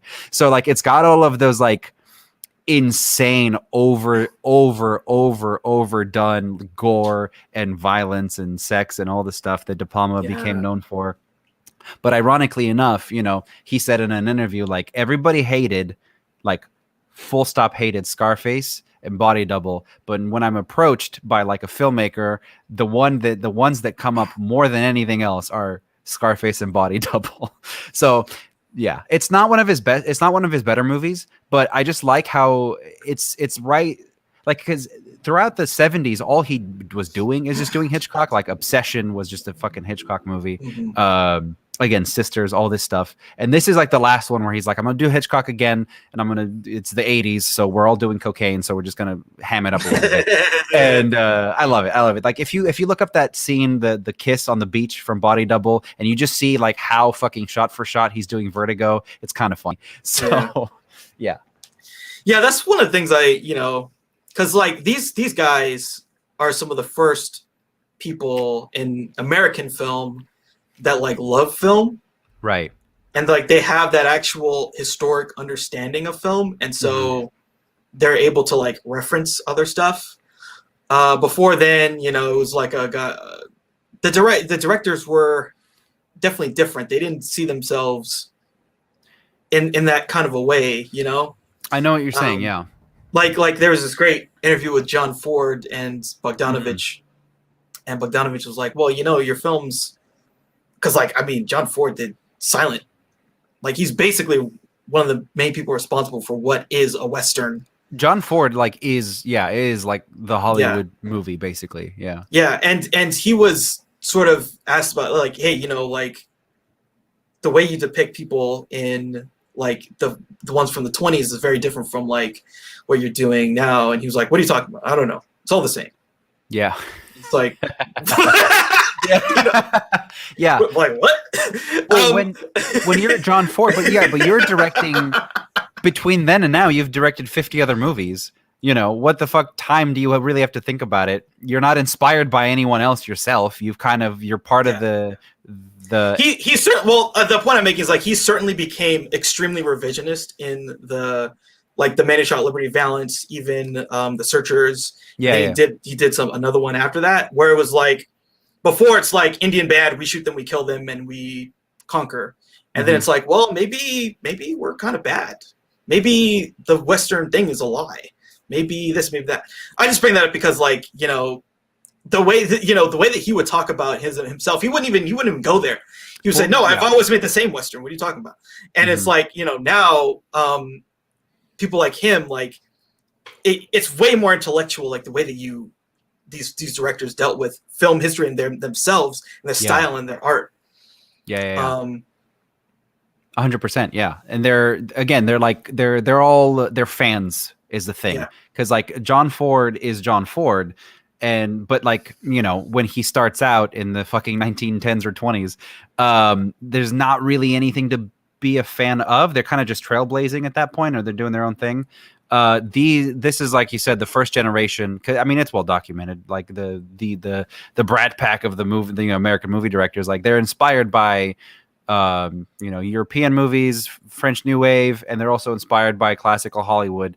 But most importantly, like they love this shit, and they're like they break down like why they love this shit, and they put it in their own movies. And so it just so happens that this guy's particular thing was like thrillers and, you know, crime movies and things like that. Movies where there's a hot girl, you know, like again, Hitchcock. So this is just that. This is just it's the shittiest one of that he's made, and I like it because of how like just schlocky it is. Because like, you know, in the Hitchcockian world, the sex is always under the surface, but it's there. Like he always casts a blonde girl because he's like, I'd want to bang a blonde girl. Yeah, no, Hitchcock, 100% knew what he was doing. Yeah, it's just like show it. It was just like the very British kind of like, oh, I'm a serene, you know, I'm a, you know, but like he's a dirty dude. He was a dirty dude, you know? Yeah. It was just like, you know, he just thought cinematically. It's like, well, I'm going to let you think about the sex. Right. I'm going to show a train going into a thing, and like, you know what happens. You know what that means. Yeah. Well, because, well, I mean, he was beholden to the code, like very strictly. So, yeah. Yeah, he was, but yeah, I haven't seen like the really late films, like Frenzy or whatever. I haven't seen those yet. I actually Frenzy I quite like, because you know I like degenerate shit, and I figure there's no more like the original Degenerate is Hitchcock, and so I figured, you know, like what does a R-rated 70s Hitchcock movie look like? It's actually pretty tame by comparison. By the time Hitchcock got to make his dirty old man movies, De Palma was out there doing like the real dirty old man movies. Yeah, absolutely. Yeah. I feel like, you know, he just always held back. It was like, it's better to let you think about it. Exactly. Either held back or found a more creative way to get the point across. Yeah. Yeah. Cause like, again, he's always about like, get into the mind of the, you know, the audience. Let them imagine, because it's better to have them imagine it within, especially like violence and shit like that, you know? Yeah. Well, I like it's a perfect medium, because there's some of that stuff where they get creative with it, you know, like the bathroom scene in Scarface, where like you don't get to see the guy get chopped up, but like holy shit, like you know exactly what's happening, and in your head it's probably worse. So yeah. But anyways, that's the beginning of probably the many De Palmas that we're going to talk about. But it is interesting. Yeah, it's just because now these guys are dirty old men to us. But in the same way that De Palma was watching Hitchcock when he was our age, and then he ended up making those movies when he was in his 40s. I feel like that's kind of what's happening here. I'll just take it a step further than that, maybe. Who knows? Yeah. Yeah, for sure. Cool. Yeah, I don't know what happened to your camera. I have it. It's on my. I see me on my screen. Okay. Do you see yourself like zoomed in? No. Okay. Yeah, because like on what I'm seeing, it's like super zoomed in. So it's like I'm just seeing your basically just your background. It's just all I'm seeing is okay. Some technical things here. No, I just reset. That's better. I reset it for you. Because it's fine on my end. Cool. Yeah, now it's good. Okay, cool. Awesome. Okay, yeah, so that was your 67. Yeah, that was Body Double. Body Double. Cool.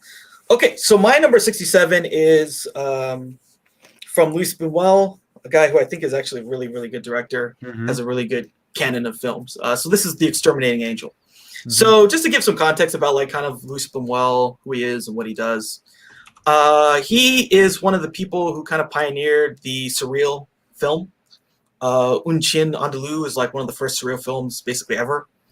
Yeah. And it's just some kind of wacky stuff. What people probably mostly know is like someone's eye gets slit. Yeah. I like that stuff. Yeah. So he is like, he was like a huge Spanish Mexican director. And he's, continued to do surrealist stuff. He did some stuff that's sort of a normal narrative. A lot of his films kind of had to do with either like some kind of class conflict or like people that are poor. He loved to make fun of religion and shit. Basically, that was like his thing, is like attack. Because so at the time, Franco was in power. Yeah. In Spain. And so he had tons of battles with censorship and the church and the government. I think at some point he basically left to go to make films in Mexico, just to get the hell out of there. Yeah. And so this is a film kind of in kind with that. So yeah, a lot of these films, they are satirical, sort of debasing society. It's like, well, society's dumb, and I'm just going to make this surreal thing that kind of makes fun of it. Mm-hmm. So this film is about it's these like sort of rich people who come to this dinner party. They go to this party, they're eating or whatever, and then they just can't leave. Yeah. They can't leave. They don't know why. They just cannot leave. They cannot get themselves to leave. And so some people react by freaking out. Other people are like, okay, let's kill ourselves. And so some people, like, they hang themselves or something. And then they run out of food. They're like, what are we going to do? And so then these sheep come in, which is like another sort of allegory. These sheep come in, they kill the sheep and they eat them. And then these people, they just try all kinds of stuff. Someone tries a Kabbalah ritual. That doesn't work. Yeah. They get some other religious people to do other stuff that doesn't work. And then finally, this woman who's like called Valkyrie or some shit like that, El Valkyrie, tells them to like, let's try recreating what we did before. And then that finally breaks the spell. So then to celebrate, they go to a they go to a church. Yeah. They go to a church ceremony and they get stuck at the church. Yeah. And then so what happens? So then they get trapped and they don't know what to do. And so then there's a riot outside of the church, and then a bunch of cops are beating the shit out of some people that are rioting. And then the end of the film, you see a flock of sheep going into the church with the sound of gunshots. And then like you said, the satire is complete. The satire is complete. The cycle will continue. It is, yeah. It's just, yeah. It's funny. It's surreal. It's absurd. And again, he's just lampooning the church and the people in power.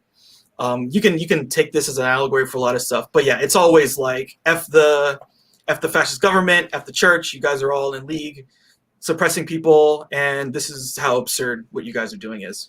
Mm-hmm. That's basically the movie. yeah. It's so some of the Buñuel stuff is so fun to me. I don't know, because I've always liked the kind of social commentary stuff, and the social commentary stuff is always more fun from like the I don't know, 50, 60 years ago, because like there were so many more, like on film in particular, there were so many more restrictions in place. Like when Hitchcock, like he re-edits The Kiss or whatever because they can't be kissing more than 4 seconds on screen, like shit like that. I like it when the filmmakers find a creative like way to do middle fingers. Buñuel just like he goes like all in. He just goes like the entire movie is about that. There's like not even any kind of like plot to it. It's just is, and I love that. Yeah. Yeah, he's just like, let me turn up the blasphemy level to an 11, and he just skewers them. He skewers all these people who are, trying to suppress this stuff, and it's just like, ha ha ha. Yeah. He's found his power. Yeah, I mean, his stuff is so like he's someone that doesn't really get talked about. I think probably because his films are so not. It's not, they're not narrative films, so you can't really like talk about them in the same way as someone like Hitchcock, where it's like a lot more people can enjoy Vertigo or whatever, stuff like that. But yeah, I feel like if you look at all the films that he did, like his stuff is on the level of the greats. I mean, there's like 13 or 14 amazing films that he's done. I think so. Career, yeah. Which is very impressive. That is impressive. Mm-hmm. It's hard to make one good movie. Yeah. It's hard to make like 5. He made like 13 or 14 that are really good. Mm-hmm. Mm-hmm. Yeah. Was he like a painter or something before he did films? I don't know. I don't know if he No. was a painter or not. I just remember he did work with Salvador Dali on the Un Chien Andalou. On the movie. Yeah. But I know but for sure he was some kind of art, like a hands-on kind of artist. A lot of these surrealists, they start out, doing some kind of art by hand, and then they're like, well, film is just a thing that people are not utilizing to its fullest potential, so I'm just gonna go play. That's gonna be my canvas, and so I am a big surrealist fan. I like this and the Maya Deren stuff, and I love the Maya Deren stuff. Yeah, it's cool. Yeah. I think you're right. I think surrealism just doesn't get or at least the surrealist kind of filmmakers don't get enough of a talked about as much as they should, because they contribute just as much to film, in my opinion. Yeah, I feel like he should be talked about with him and Hitchcock and Bergman. Yeah. Bergman for sure. Yeah. Yeah. I mean, in that vein. Yeah. Yeah. Kurosawa. He should be talked about with them, because he is the when you look at the body of work, it's as good as any of them. 100%. Yeah. But Exterminating Angels is a fun one. Yeah. And yeah, it's just so once you kind of piece it together, whoa, this is hilarious, but great. And it's always it's really kind of dark, right? You think of this thing, you see a bunch of sheep going into the church and you're hearing gunshots, and it's it's hilarious, but it's dude, that's messed up what you're saying. Yeah. I see what you're saying, and it's whoa. Yeah. And I mean, for the population at the time to see something like that, it must have been real fucking shocking. We can see it in we can read about this stuff, but I don't know, dude, the socio-political climates in some of these movies were released in, holy shit. Yeah, like I said, my girlfriend, she's Portuguese. The religion plays a very big part in those people's lives. Yeah. And so when you go after that stuff, that's when you get a strong reaction. Yeah. When you attack the church, it's not just attacking these other people. It's attacking people's culture, the country. Yeah. Yeah. So it's it was a full scale repulsion. Yeah. Well, good. You need to be kicked in the nuts sometimes. Oh yeah. And he but the thing again, it's so funny, right? Mm-hmm. You see this thing of sheep going into a church, and it's hilarious, but you're whoa, this is so dark. Yeah.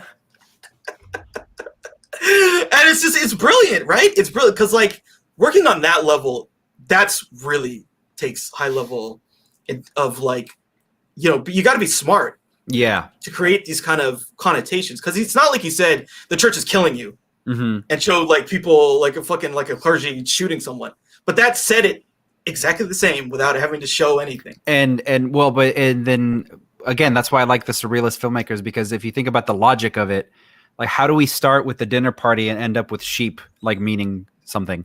So building kind of the structure of the film is just, I don't know how the fuck these people do it. It's to me, it's the same way that I think of a Charlie Kaufman script. I'm I fundamentally don't understand these things, these separate things that you're doing should not work. And there shouldn't even be a way for you to make the pieces fit together, but they always do, and it's always super fun and funny. So yeah, I don't know. It's remarkable. Yeah. His films are very funny, but very just on point. Mm-hmm. Yep. So that's my 67, 67. Exterminating Angel. Cool. All right, moving on to 66 then.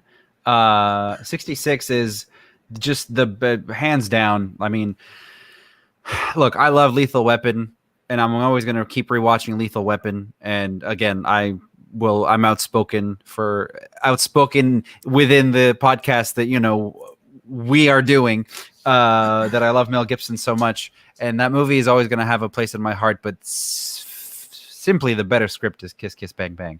I love this movie so much. So number 66 is Kiss Kiss Bang Bang. It is a Shane Black movie, and it's the Shane Black movie in my opinion.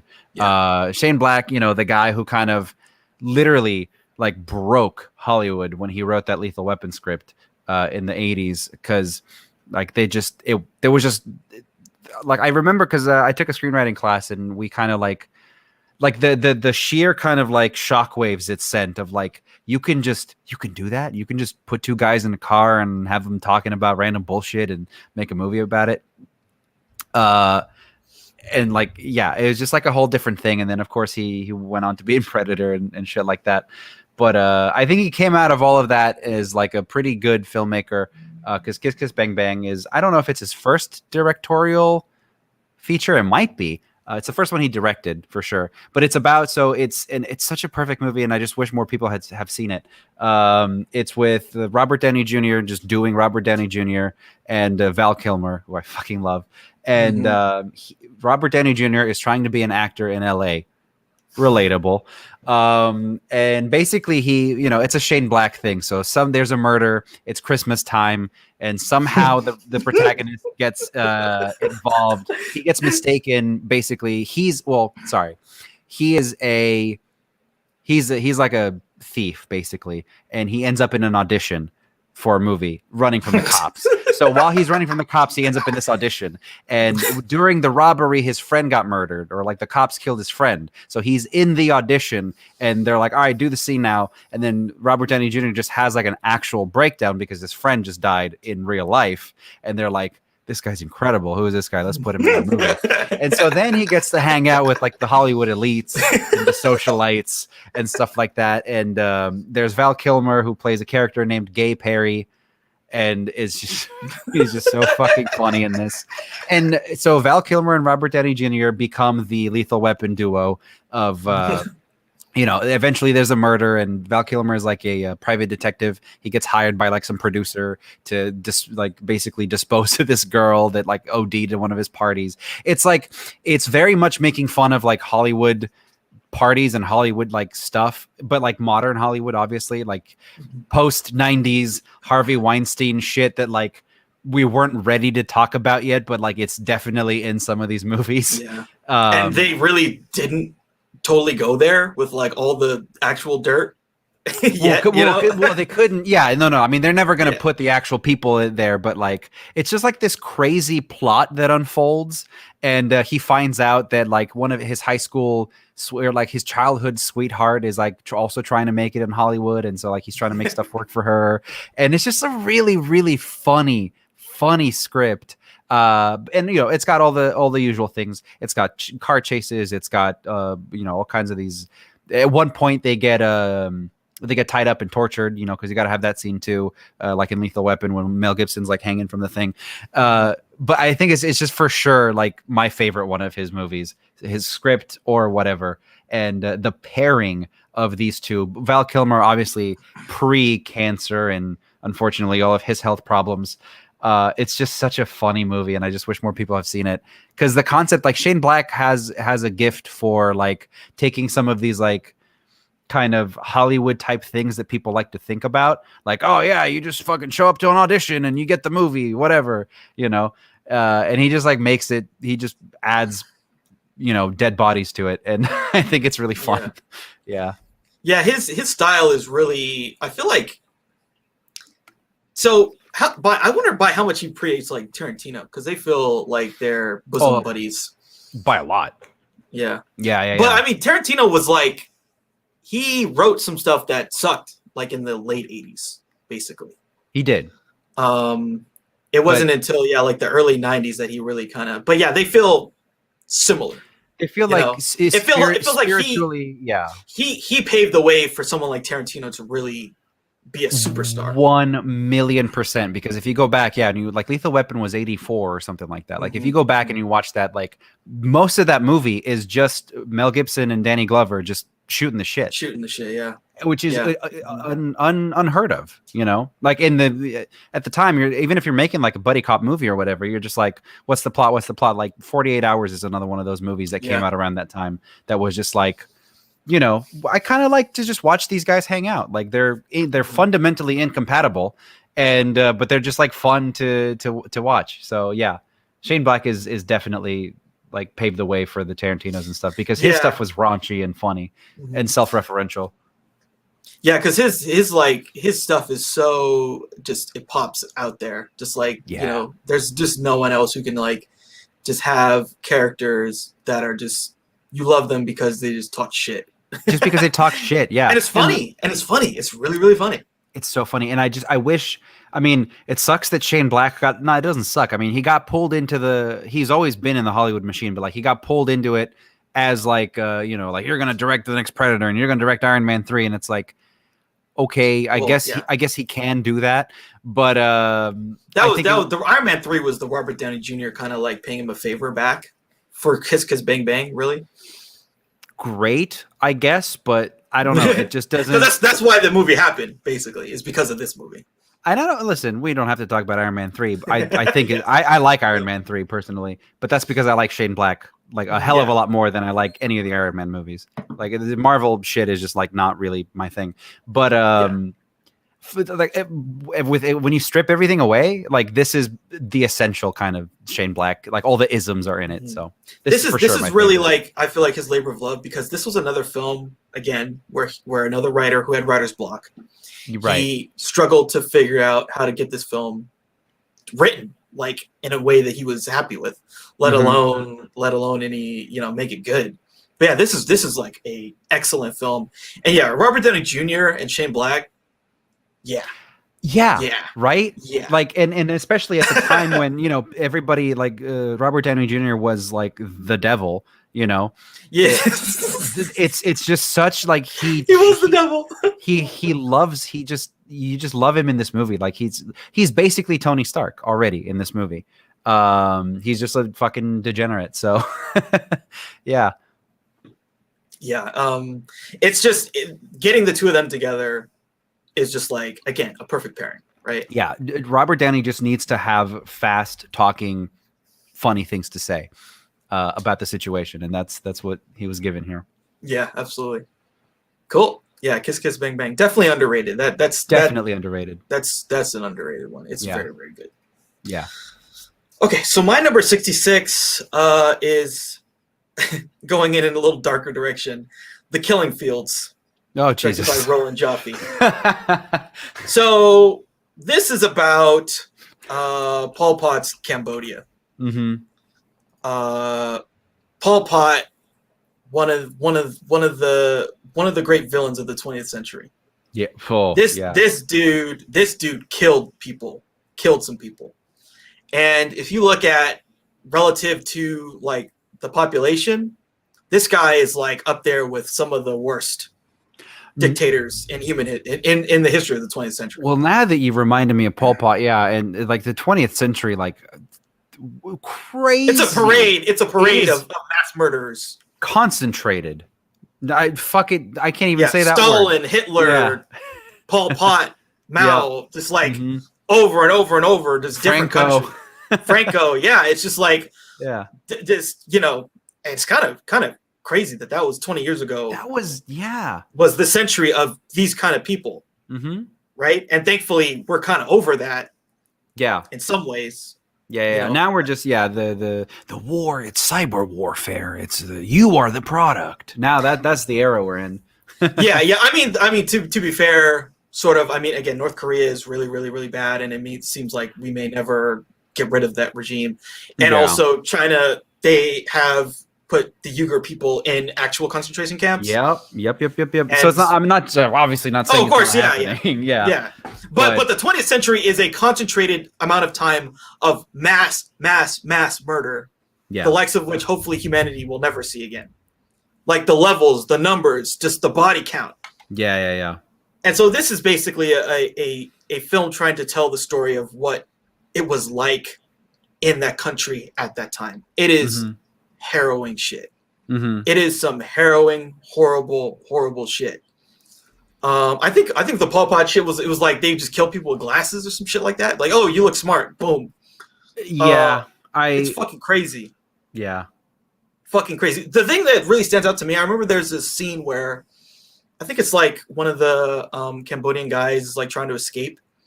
And so he's just out in the middle of nowhere, just trying to survive and not get caught because you'd be killed or put in a concentration camp or whatever the fuck they do to people. And the way he's surviving is like he's like he goes to this cow and he like cuts it and he's like sucking on the blood just so that he can have some nourishment. And then he like has to go back into hiding. And it's like, whoa, this is beyond desperate. This is beyond like horror. And for this film to go there and really show that and really try to, it's amazing because, you know, there's so many of these regimes don't want people to know the truth, you know, or see it in any way or shape or form. It's just like, oh, well, you know, it was like some people died. It's like, nah, dude, this is some of the worst horrors that human beings can do to each other. Because it's hard to you can't, like, sometimes you hear the astronomical numbers. You hear like, oh, Stalin killed, you know, you have 12 million people. You're like, oh, that sounds like a lot. Like, no, like you don't understand, you know, like you don't understand. And so every once in a while, yeah, you're right, we get a movie like this that you just kind of spend some time in that, like, there. And even if it's just a little bit, because like you can only have such a body count in the movie, like each example is just, or they conflate examples to kind of try to give you like a complete picture of like the misery. And I love movies like this. I love movies that are just, like you said, they just go there. They're just like, no, we're not even gonna try to like sex it up in any way. Like, this is just misery. Yeah, it's just horror. It's just this is the pinnacle of human, like the horror that human beings can do to each other. When you have absolute tyranny and some guy who just decides, yeah, we're going to go back to the year zero and we're going to wipe everything out, out history. It's crazy. It is crazy. And it makes you, it makes you realize, like, we're like, people are fortunate to live with actual freedom where we, where we're not going to just like take people's shit or say, I don't like you, I don't agree with you, so I'm going to put a bullet in your head, or you fucking wear glasses, so I'm going to kill you because I think that means you were someone that was opposed to me or something. Or is it, or is capable of free thought. Yeah. It's just, it's crazy to think that there were basically people who are like our parents' age who may have lived through this or survived this. It's not, I mean, for even for me, like, it's not even that crazy. Like, I know, like, my parents lived through the communism, like, era, just all the way through. Like, they were born and the communists were a thing. Like, that's what they know. So it's incredible to me that they're not that old, honestly. They're in their, middle-aged people. Like, there's people who have midlife crisis, and you see them driving around like they just buy a Porsche or whatever. And it's like, yeah, my parents have midlife crisis like that too. And also they're able to say like, oh, I remember the bread lines. And you're like, whoa, you're not even that old. Yeah. Yeah. It's pretty unbelievable. And again, films like this are like, cause like, I have no idea. There's no one in my family who's experienced anything like this. We have different stuff, is our problem. But it was not fucking, some guy takes over the country and then he's like, yeah, we're going to start systematically killing people, re-educating people. And so this is the closest I can get to understanding what that was like in the film world. I can read a book. This is the film equivalent of experiencing that. Yeah, and this is a good movie too. It's a Vietnam movie about not about like the U.S. Army or whatever. Like, it's not from that perspective. It's just about like journalists or whatever, right? I've seen it. I saw it like once a long time ago. But either way, it's a really well made movie. It's made with a decent amount of budget so that you can really get to see like all of the shit that they want to show you. Yeah, and it's really effective. It's really effective. Yeah, super. I need to actually rewatch this because I saw it a while ago, but this is definitely like an era of movies that I enjoy. Yeah, and it's made in the 80s. John Malkovich is in it. I think the guy was Mr. Incredible's in it. I know that. Yeah, John Hurt, Craig T. Nelson. Yeah, it's got a good cast. Yeah, excellent film. So that's my number 66 is The Killing Fields. Sweet, dude, awesome. Number 65 then. I could not have made this list without this movie. I had to do it. I had to do it to him. I don't care. It's I've watched this movie so many goddamn times, like over in it, because it's a recent movie. I've just rewatched it and I just cannot not enjoy watching it. and I don't get bored of it. It is a long ass movie. It's like 2.5 hours. 13 Hours, The Secret Soldiers of Benghazi, Michael Bay's movie. It is, I believe it's the highest rated movie of his on IMDb, but like it is for sure, like his best kind of like most, how do I say this? It's like his best movie when he's not just like making Transformers or whatever. Like it's his most kind of, it's like the best movie that's like about something. I don't know how to say it. It's the best movie that's not just like, we're just gonna get Will Smith and Martin Lawrence and we're gonna shoot some shit. And, like, we're gonna get Nicolas Cage and Sean Connery. That's fucking funny, isn't it? Like it's the best. Like it's executed. The execution of it matches kind of the subject matter, basically, is the point. It's not like, we're going to take the story about how the fucking ambassador to Benghazi gets murdered and we're going to make it a Michael Bay movie where there's like cars exploding every 13 seconds. Like it takes itself very, very seriously. And it's like Michael Bay operating on a level that like he doesn't really get to do.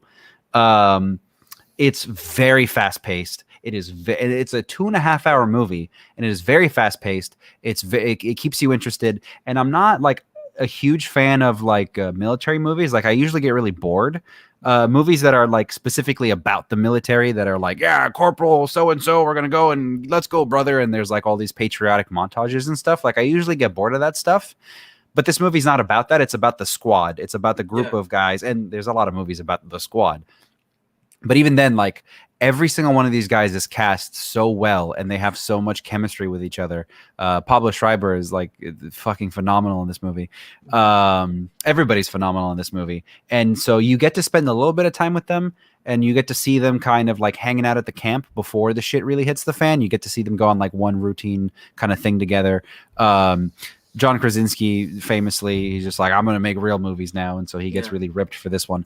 Yeah. It is just so like Michael Bay's kind of strengths, I feel like, is all just kind of visual style. It's like all if everything was a 90s music video. And for whatever reason, that works for me in this movie, even though it's like it should be more of like a Black Hawk Down thing where it's like kind of horrifying. It's horrifying, but it's so fucking stylish and it's so like interesting to watch the whole time that you're just like kind of into it. And then it's actually at the very end of the movie, it actually is emotional as well. And they do, every true story movie, they do the thing, they show you the pictures of the original guy so that they tug on your heartstrings.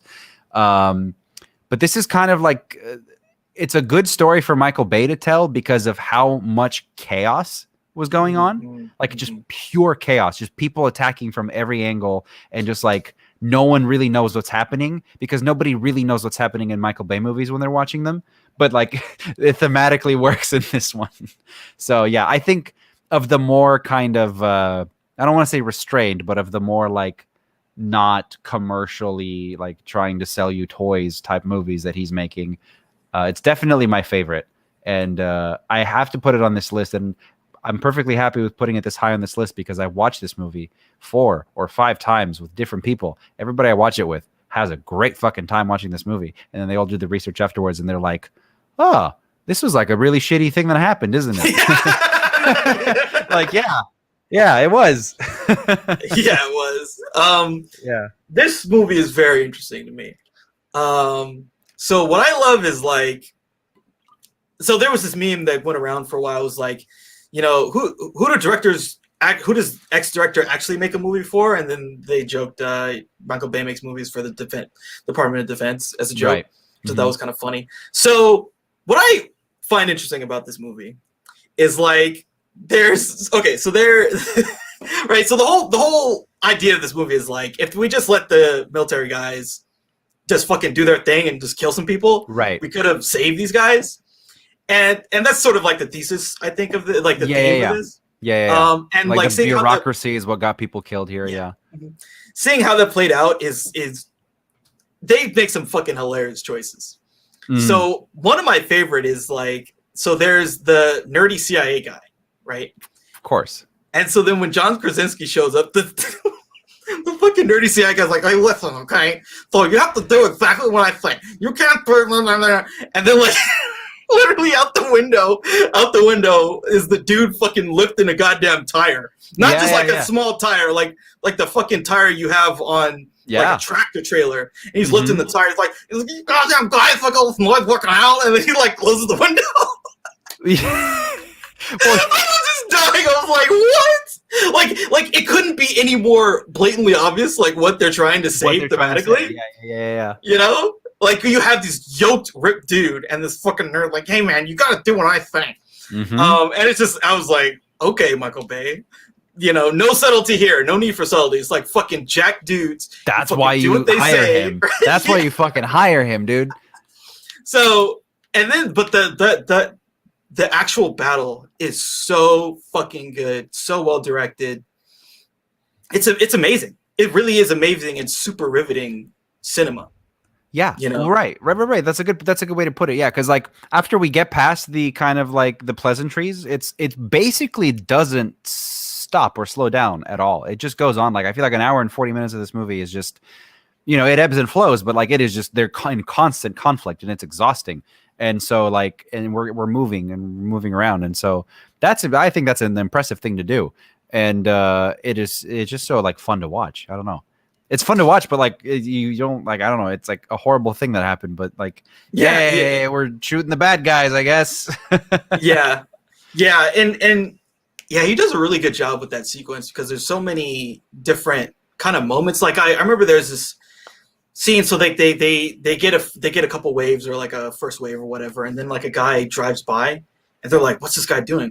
And the guy's like on his phone, and he's like doing something on his phone, and you're like, yeah. Is he gonna attack them? Is he gonna like call in on a fucking airstrike or something? Like, and then they just drive away, and it's like you don't know. Yeah. You don't know. And you don't know. Yeah. every like Middle East conflict, America in the Middle East movie, like had that. Like that's kind of what the whole like the Hurt Locker was about. Like everybody, you know, they're watching everybody, and they're like, when are we gonna get blown up, kind of a thing. Yeah. But or like The Kingdom. I don't know if you've seen that movie. Oh, I love The Kingdom. Yeah. Kingdom. Like the last third of that movie is kind of the same thing. Right. I mean, but it's got all of those anxieties are like packed in this movie. Like it's just like constant. Yeah. And then like at the end, like more people come and they're like, what's the guy do? He goes like this or something. He gives them some kind of signal, and then the guy gives them the signal back. So like some more people come and they don't know. They don't know who it is. Yeah. And they're like, are they gonna attack us? And then the guy, he like does some kind of hand signal, like or something like this or whatever. And then they're waiting for because they're guys because they have some people in Benghazi that like are helping the Americans. Yeah, and those were like the actual government. Yeah, people. Yeah. And it was like, okay, the government came finally, and they're gonna basically back us up, and now we can get the hell out of here. Yeah. But again, it just does so good with the tension of like, when is it going to end? Are they going to make it out? Who knows? You know? Yeah. And I mean, again, like that's kind of what you hire Michael Bay to do, is just to make it like as over the top. But again, like he's not flipping cars every 5 seconds. It's more of like a squad, kind of like a camaraderie thing, I think. Yeah. It's like Suicide Squad. Kind of. Yeah. Well, like in that you feel like whenever something happens, like one of these guys gets hurt or grazed or whatever, like you're kind of more worried about that than you are about just the action unfolding. Because most of the time, like, you know, when you're watching a Transformers movie, it doesn't really fucking matter what's going on the screen because our protagonists are going to come out of it.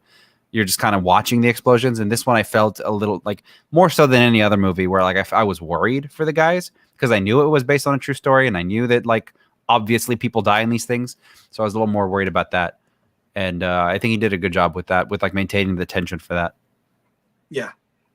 It's certainly like, again, that last, you know, like once the battle takes over. Oh yeah, no, seriously, like the fucking, and it doesn't even take that long. Like once it starts, basically, this movie doesn't let go. And I've just seen it so many times, and it's like so interesting to me. Like it just seems like such a big production, and it's just fun to watch. Like as a like for the story, but then also for like as a movie lover, I'm like, God damn, like that is a logistical nightmare, and I'm glad I didn't.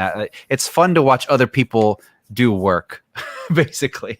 Yeah, absolutely. Cool. So yeah, that was your 65. 65, yeah. Cool. All right, so my 65. So is the first Frank Capra film. We'll see some others on my list. I was waiting. I was like, yeah, where is he? This is Mr. Smith Goes to Washington. Cool. So yeah, we should probably talk about like the Capra sort of worldview, the Capra version of Americanism. So he sort of paints America in these I don't know how to like it. It's sort of like the way that you would imagine America in a sense of like what you wish it could be. It's like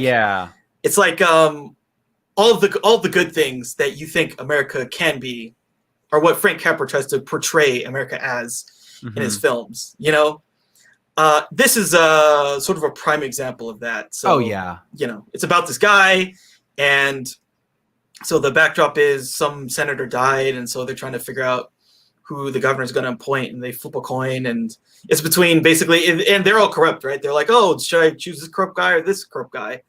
And then they flip a coin, and it falls sort of in the middle. And so then he takes that as a sign to put Jimmy Stewart in, and they're like, oh yeah, well, he's naive, silly guy. We'll easily be able to control him. And so he becomes a senator from a coin flip. And what ends up happening is like, again, he's like sort of this emblematic of like this American ideal of what people should be like, you know, someone who wants to do good, who believes in the best in people, but is also very naive. And, you know, in the film, he basically gets stabbed in the back. And then it culminates in this scene. So basically some people lie about him, like this guy who was his mentor lies about him.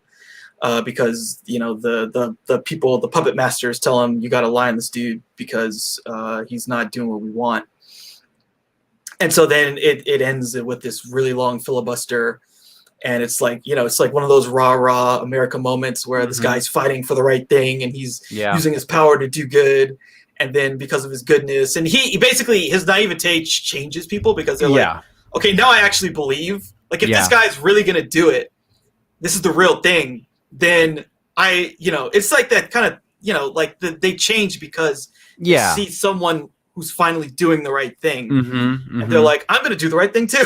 I didn't realize you could think that way. Wow. Yeah. Yeah. I didn't know that you could do the right thing and be a politician. So I'm going to do the right thing too. And so, you know, of course, in the end, the good guys win and the truth comes out. But yeah, I mean, I love the Capra-esque kind of, you know, depiction of the Americana, you know, the America we wish it could be.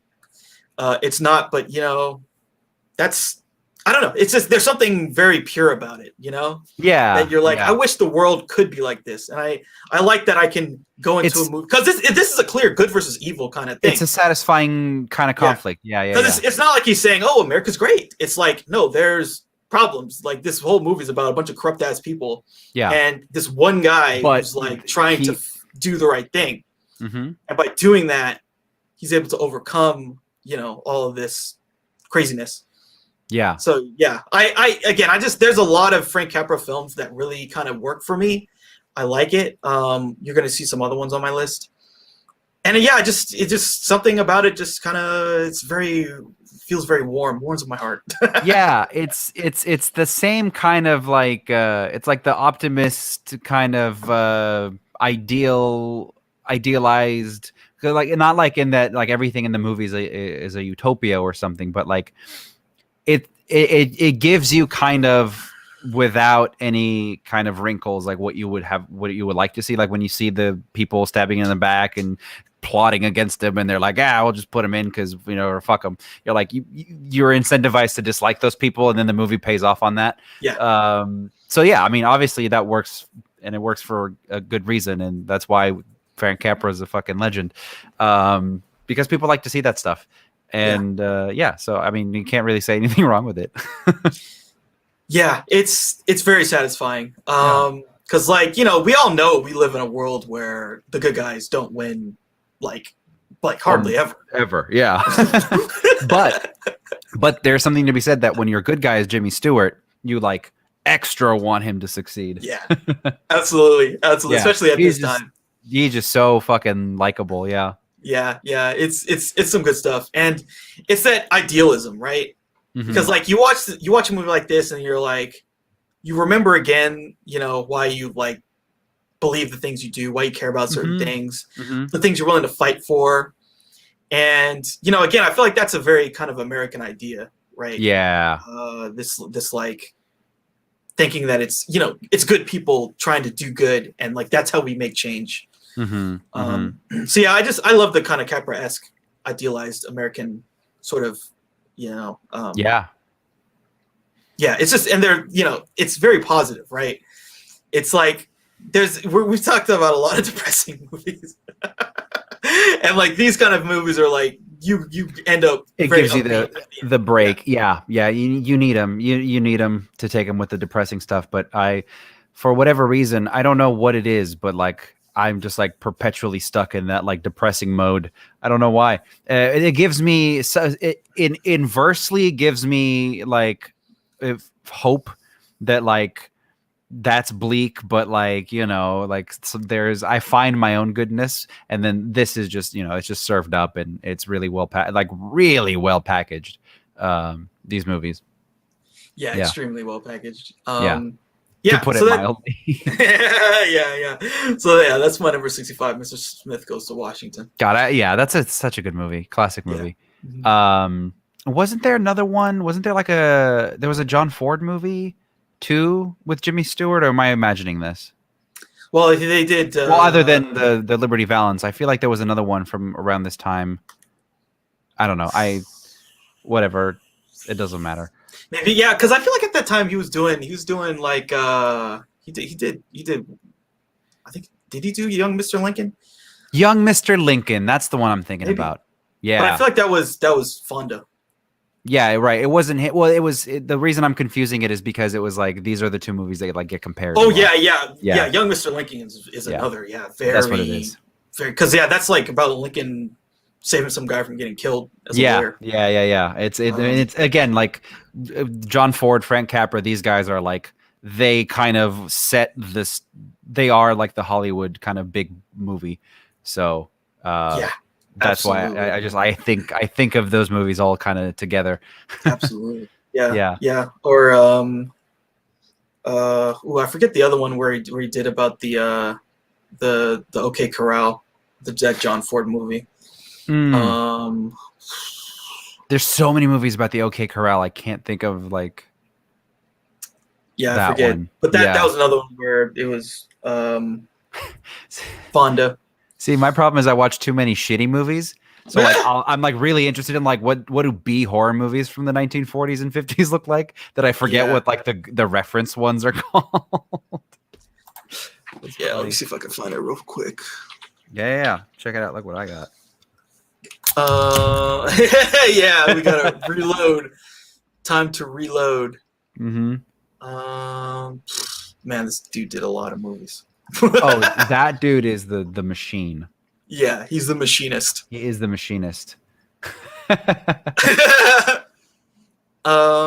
Let's see. I don't know if I can. Oh yeah, My Darling Clementine. My Darling Clementine. How could we forget? That's that's a classic. That's a good one. That's the one with the fucking dancing and stuff. Yeah, it's the one with the dancing, and they build and it's such a classic. It's such an America. It's such an America movie, right? Yeah. They're building the town, and they build this dance floor. He's like, maybe I'll have a dance, and then they dance, and then later he's got to fucking kill these people.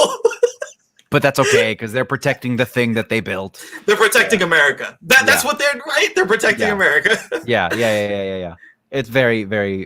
And it's fucking who is it? Yeah, one of the like super classic. Was one of the bad guys. I forget, but he's like he's a bit player in every single Western ever. I forget. Was it like Lee Marvin or something? No, I don't think it was Lee Marvin. Lee Marvin came a little later, maybe. I forget. Was it Walter Brennan? Oh, I don't know.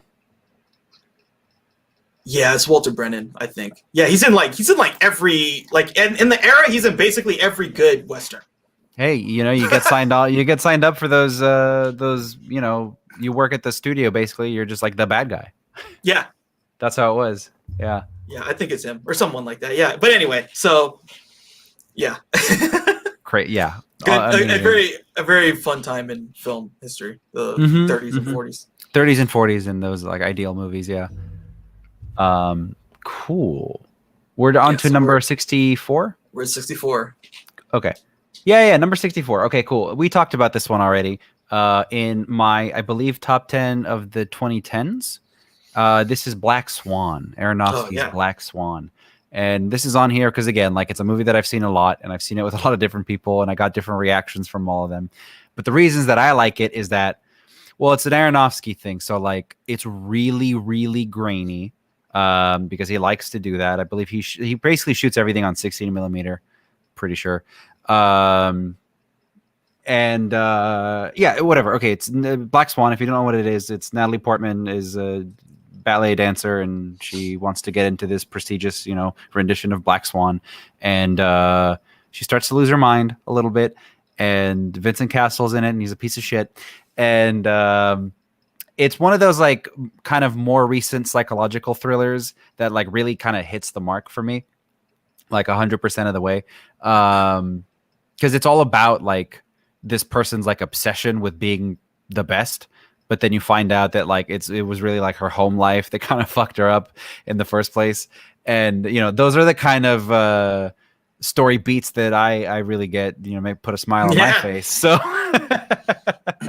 so yeah, that's what does it for you. You're like, yeah, kind of, yeah. It's not a happy. It doesn't have a happy ending, but the psychological aspect of it is really, really like it kind of like buries itself because like at first it really just kind of plays as like it's shot very realistically, like in a kind of almost like a documentary style in the beginning, and it's just kind of like about this like dance troupe, and then she strikes a friendship with Mila Kunis, and bitch, the backstabbing that bitch.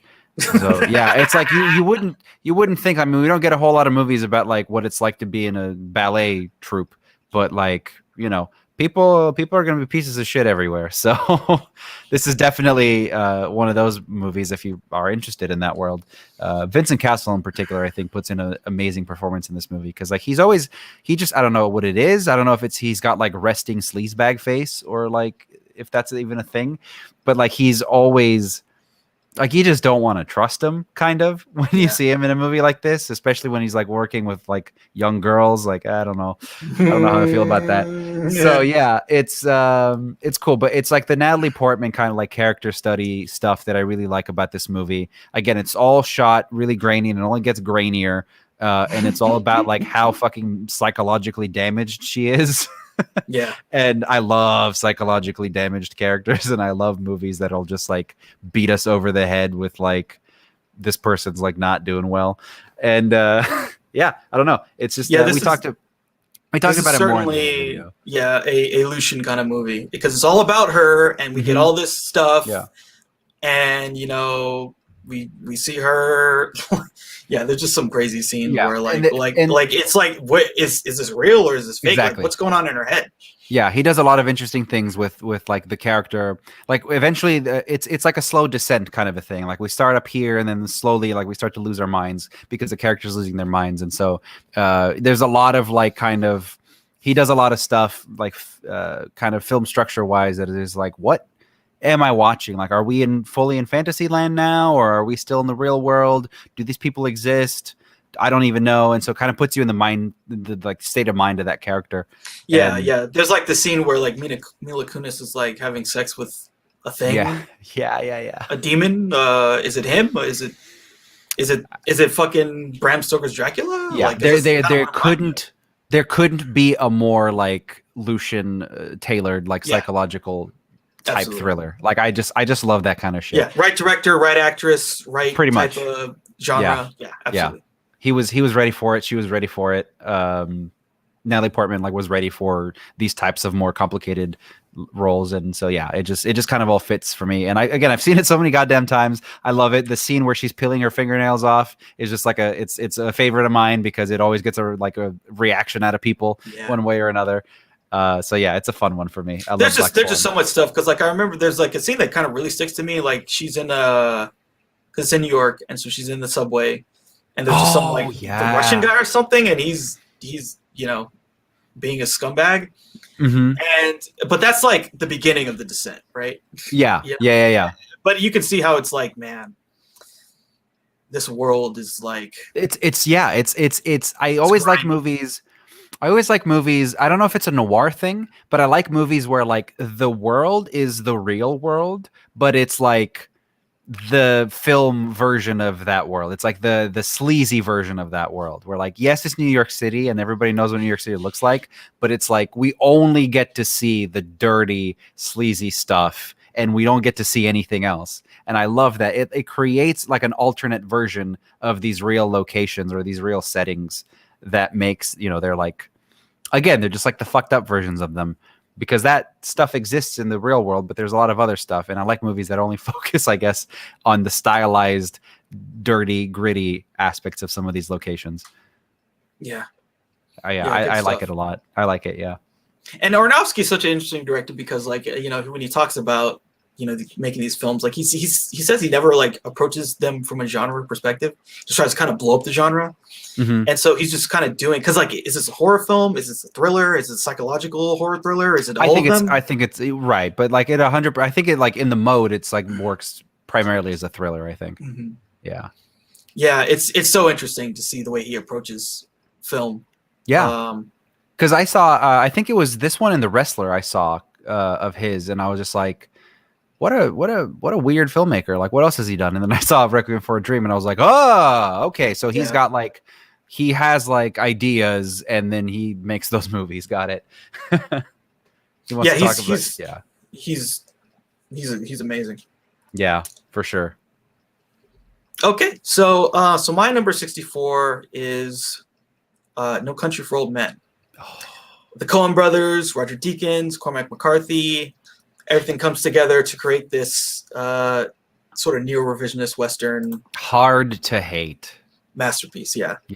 This is a film. So like this year in particular, I think it came out in like 07, 06, 07. This was a really kind of important year for me in terms of film, because like I saw this, I saw like a film I'll talk about in a couple this part of our save the mystery.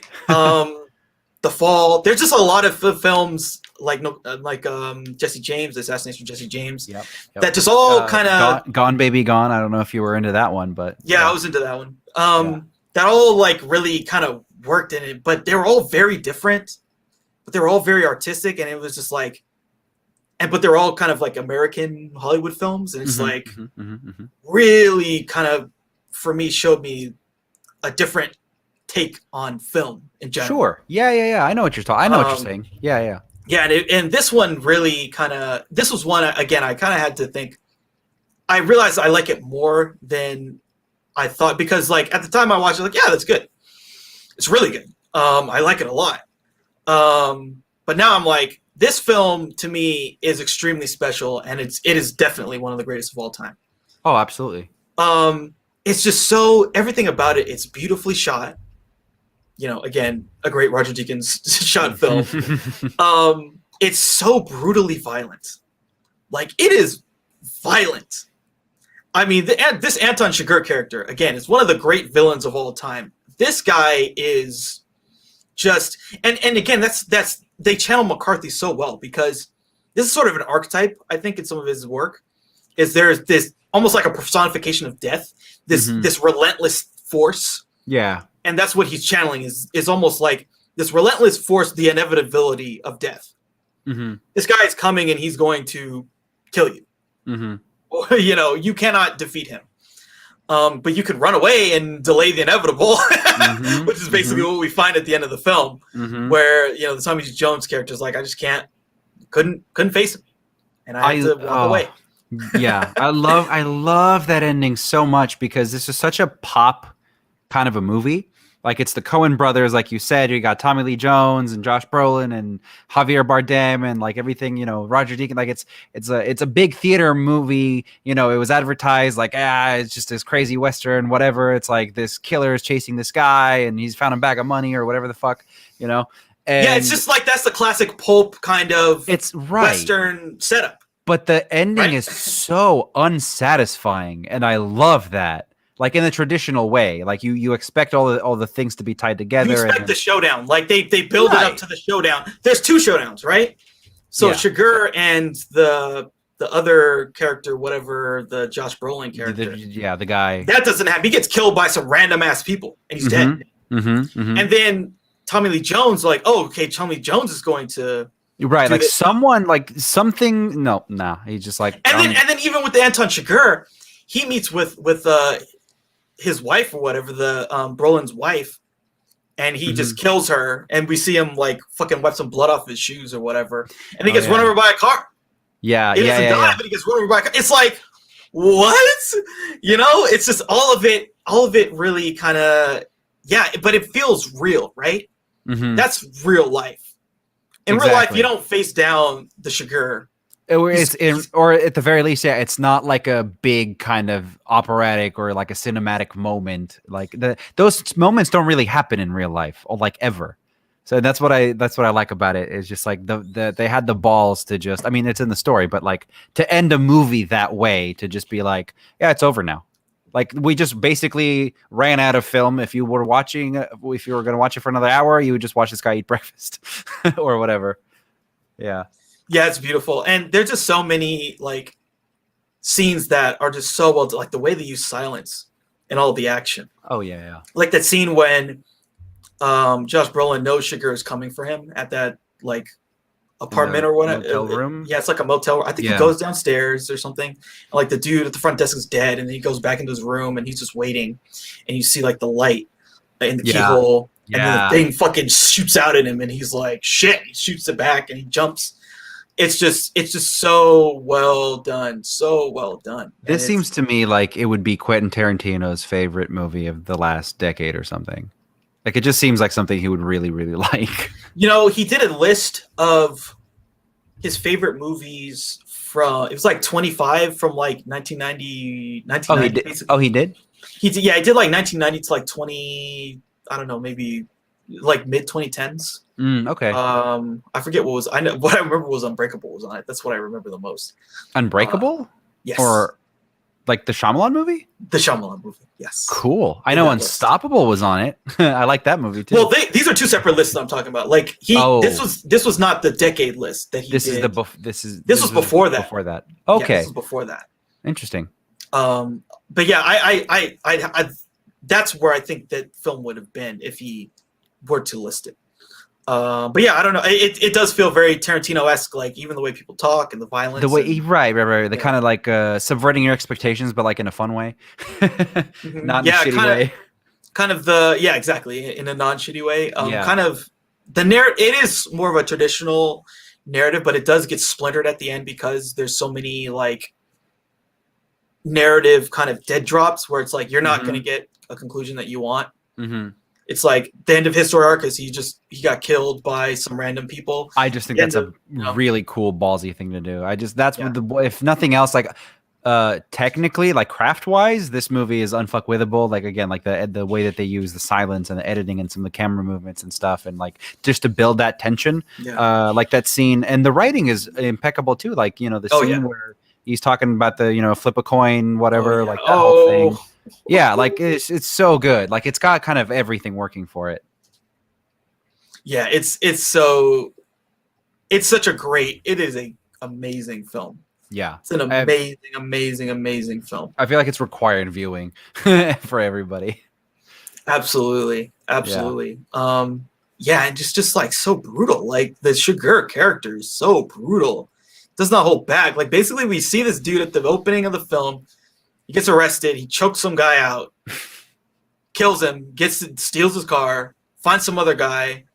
And then, again, the fact that he's using a cattle prod to kill people, it's like, what? And the way they set that up, like, don't tell us anything. It's like, oh, yeah, just stand there. And then, like, kills the guy. I'm sorry? He just did what to this guy? It's a weapon. Using what?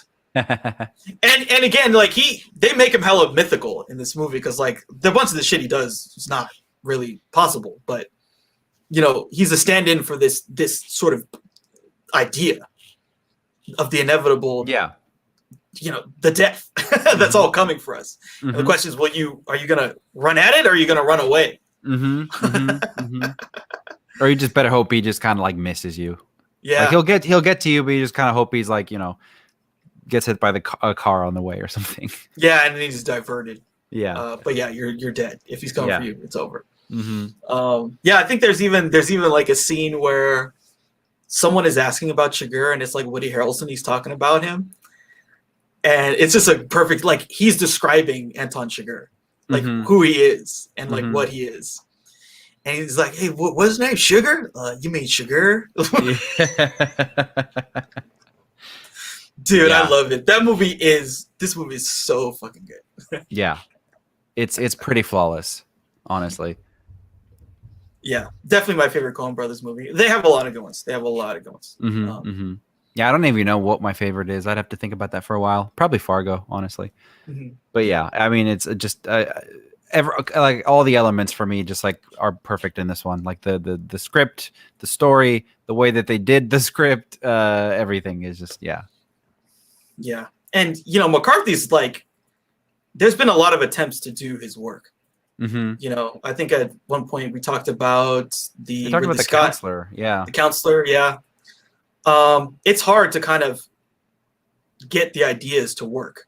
Yeah. Because there are a lot of similar themes, even with the counselor. Like, there's a character who's not really like exactly like Chigurh, but kind of has the same kind of placeholder, you know, like this thing, this entity that almost it's a force, like a person that's a force that's destroying their way through the narrative, basically. Yeah. And so it's hard to translate his stuff, and he purposely has these endings, right, that don't feel fulfilling, but they made that work. They made that stuff work. Yeah. Absolutely.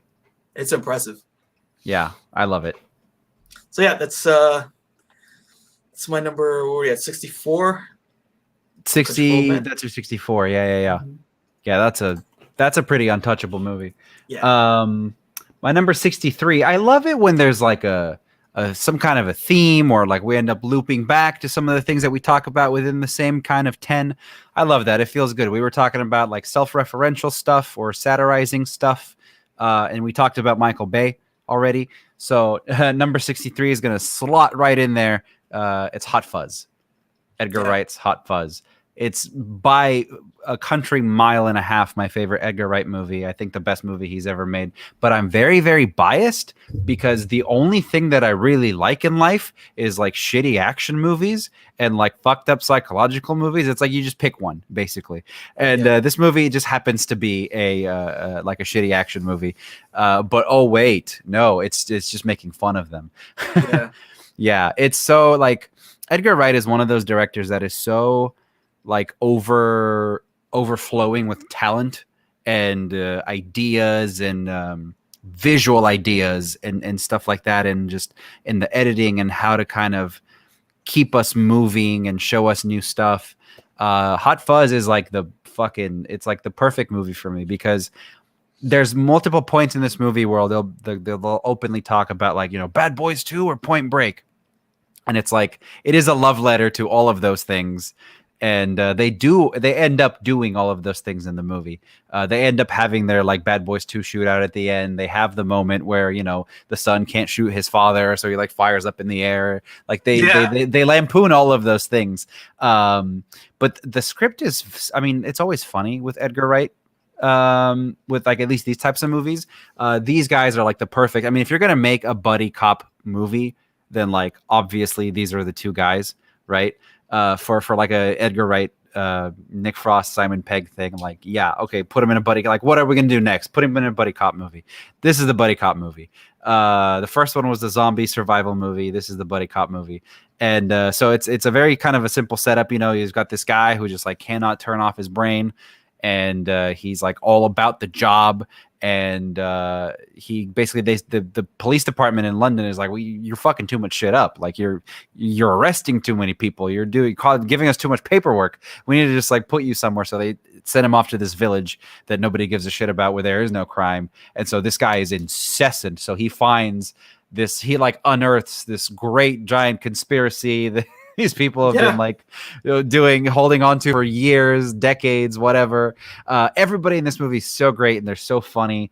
Timothy Dalton in this movie is so fucking stellar. He runs a supermarket, but like obviously they know when they cast him that he was a James Bond, so like they give him like all of the fucking like swagger that comes along with that in this movie. It's just a really, really, really fun movie, and the kind of like the way everything pops off at the end, there's like a really 25 minute long shootout in this town where they just blow the entire thing up. Like there's mystery, there's intrigue, there's like a lot of kind of like those 80s kind of movies that we were talking about where there's like a lot of plot stuff. There's a lot of like having to unravel this like Law and Order kind of a thing. Yeah. By the end of it, everything just gets blown up, and it's like the most cathartic thing. And I think Edgar Wright's visual style is like pretty just untouchable. Like Michael Bay has his own style, but it's very like when it comes to doing other scenes, like, you know, the dialogue scenes and stuff, like he is incapable of subtlety. Edgar Wright is just he understands that. He understands it's part of the genre, and so this movie is like very quick-witted. And there's a lot of, I mean, British humor in particular. Like if you're into British humor and you like kind of understand some of the stuff, is just stellar. So I don't know. I could talk about Hot Fuzz all day. I love Hot Fuzz. Yeah, it's excellent. It's a really good one. He's a really talented guy, great writer, very sharp direction, and yeah, I mean, it's just like you said, it's just a hilarious premise. Getting these two guys together in a buddy cop movie. It's just like, okay, you told me. Yeah, and by the time you start to figure out like how deep the rabbit hole goes in this like town, it just it gets so ridiculous and over the top. But like the drama of it kind of pulls you in. Like the bromance between these guys is so strong, and it's almost like, I mean, you could swap out one of them. You know, you could make Nick Frost a woman, and it would be the greatest love story of all time. Yeah, like if they were going for that. You know, for that kind of like rom-com or something.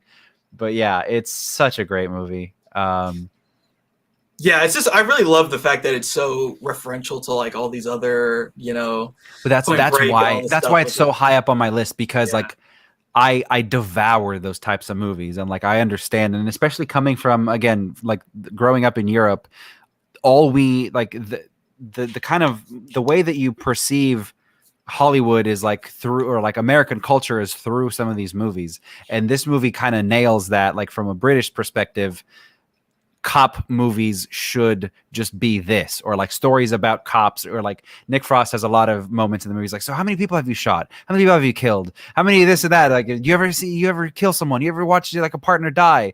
It's like shit that you wouldn't ask a person, because those are all terrible things. But he's coming at it from the angle of like, I just watch movies, and I just like, we're in the movies, right? It's fun for me to like see somebody make that movie essentially that is just taking it all in. Yeah, the homage, that's also a comedy. That's also like doing. It's also like a satire almost, like, or lampooning of it. Yeah.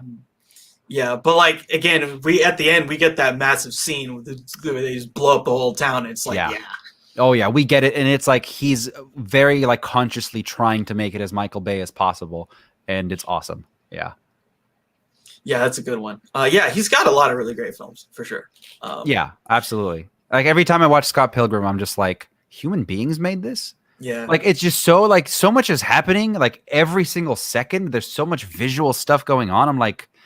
It almost makes me feel like those, like they used to like hand paint, you know, movie frames back in the day, like the George Méliès stuff. It's just like, it's like that, but with action. I don't know. It's crazy. Yeah. Cool. All right. So that was your number 63. So my number 63, we're going back to Mr. Boonwell. This is a film, Viridiana. And so again, this is more just lampoonery. They were good. Awesome. So there's a theme to this whole episode. Yeah. More lampoonery. So let me see how I can explain this one. So Viridiana is a woman who's she's going to become a nun, take her final vows.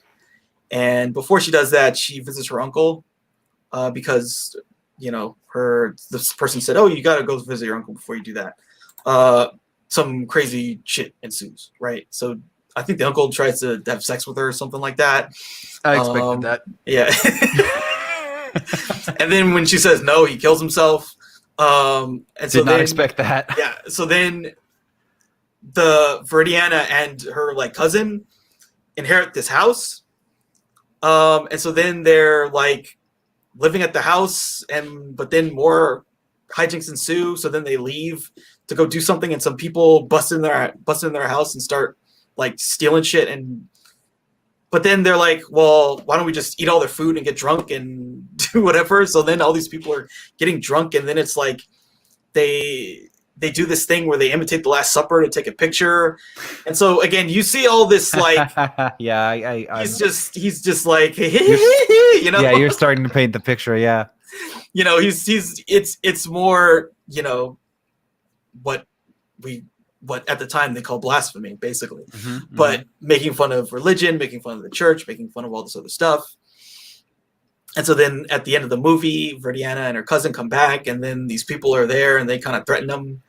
I forget how, but that resolves itself. But then basically at the end, the movie ends with some, it's an implied threesome between the cousin and some other person. And so that's, yeah. So I think I already like it. Basically, she's like, yeah, I'm not going to be a nun anymore. Instead, I'm going to have a threesome. Like that's the punchline to this joke. Oh, that son of a bitch going after religion like that. Yeah, I know. So, so this was an interesting quote that Buñuel had about this film. Said, "I didn't deliberately set out to make a blasphemous film, but then Pope John the 13th is a better judge of such things than I am." So the Pope didn't like the movie. Shock. Yeah, so again, this is just like what he does, and like these movies are they're absurd, they're surreal, they're hilarious. There's actually really a lot there because, like, you know, he does all these references to, like, you know, like not everyone would get the Last Supper kind of thing. You have to like kind of be keyed into the religious iconography to like get the joke. Yeah. You know? Yeah. Oh, yeah. It's the easiest shit for me to understand. Yeah, I think there was another one too. It was like they were destroying stuff, and then they played part of Hadney's Messiah, that piece of music. And so again, it's just like lampooning religion. Yeah, so it's some good stuff. Like it's hilarious. It's surreal. It's like kind of like, wait, what? This sounds like it's got a little bit of that dream logic going on there, like a lot of surreal stuff. Like when you started to kind of like when you start to describe the plot like in chronological order, it starts to kind of show like it's just like we're not in the real world, and I like that stuff. Yeah, we're not in the real world. It's just like we'll have a series of vignettes to make points, and it's just about making jokes that, you know, like different punchlines to. Yeah, this is definitely like I'm gonna add this to my watch list because this sounds like something I would like. Yeah, and again, like this guy, this is just what he did. This is how he, you know, and this was like the 60s. So this and like the Exterminating Angel, I think they were made around the same time. So he's just like, he's lampooning the church, he's lampooning the government, he's making fun of these institutions. Yeah, people are clutching their pearls, like, oh my God, how could you have a nun have a threesome with her cousin? Yeah, you know. Yeah. But it's, you know, it's kind of funny because like now people would be like, okay, whatever. But at the time, this is like, this is blasphemous. Unbelievably blasphemous. Yeah. I have family members who are still stuck in the 1960s. Like, this is unbelievably blasphemous. Yeah. Yeah. Yeah. So like, he's an absolute master of the craft. He uses his mastery to lampoon basically society. Yeah. And so yeah, this is some good stuff. There's some good films. I really like this one too. Cool. Very cool. That's a good recommendation for me. I'll check that one out. Yeah. He's got a lot of good ones. He's got but yeah, these were like probably my favorites so far. I think these are the only films we'll see of his on my list. But yeah, these are like my favorites that I've seen. Cool. Awesome. Well, are we good to move on? 62. All right, almost there. Bringing it home. 62. Oh boy, yeah. This is one of for sure one of my favorite filmmakers. He's a pretty down. He's a downer of a guy. Um, but I fucking love this movie. Number 62 is Lars von Trier's Dancer in the Dark, and which is funny because I generally despise musicals. Like I mean, I really, really like with furious anger. I hate musicals. I just don't put a musical on. I don't give a fuck if it's a Sound of Music or Singing in the Rain or like one of those like really good ones, like watchable ones. I don't want to see them. It just pisses me off. I hate it when they break out into sing and dance, and even The Lion King, I have to skip the fucking music bits. I just don't like musicals. I'm serious. I just don't like musicals.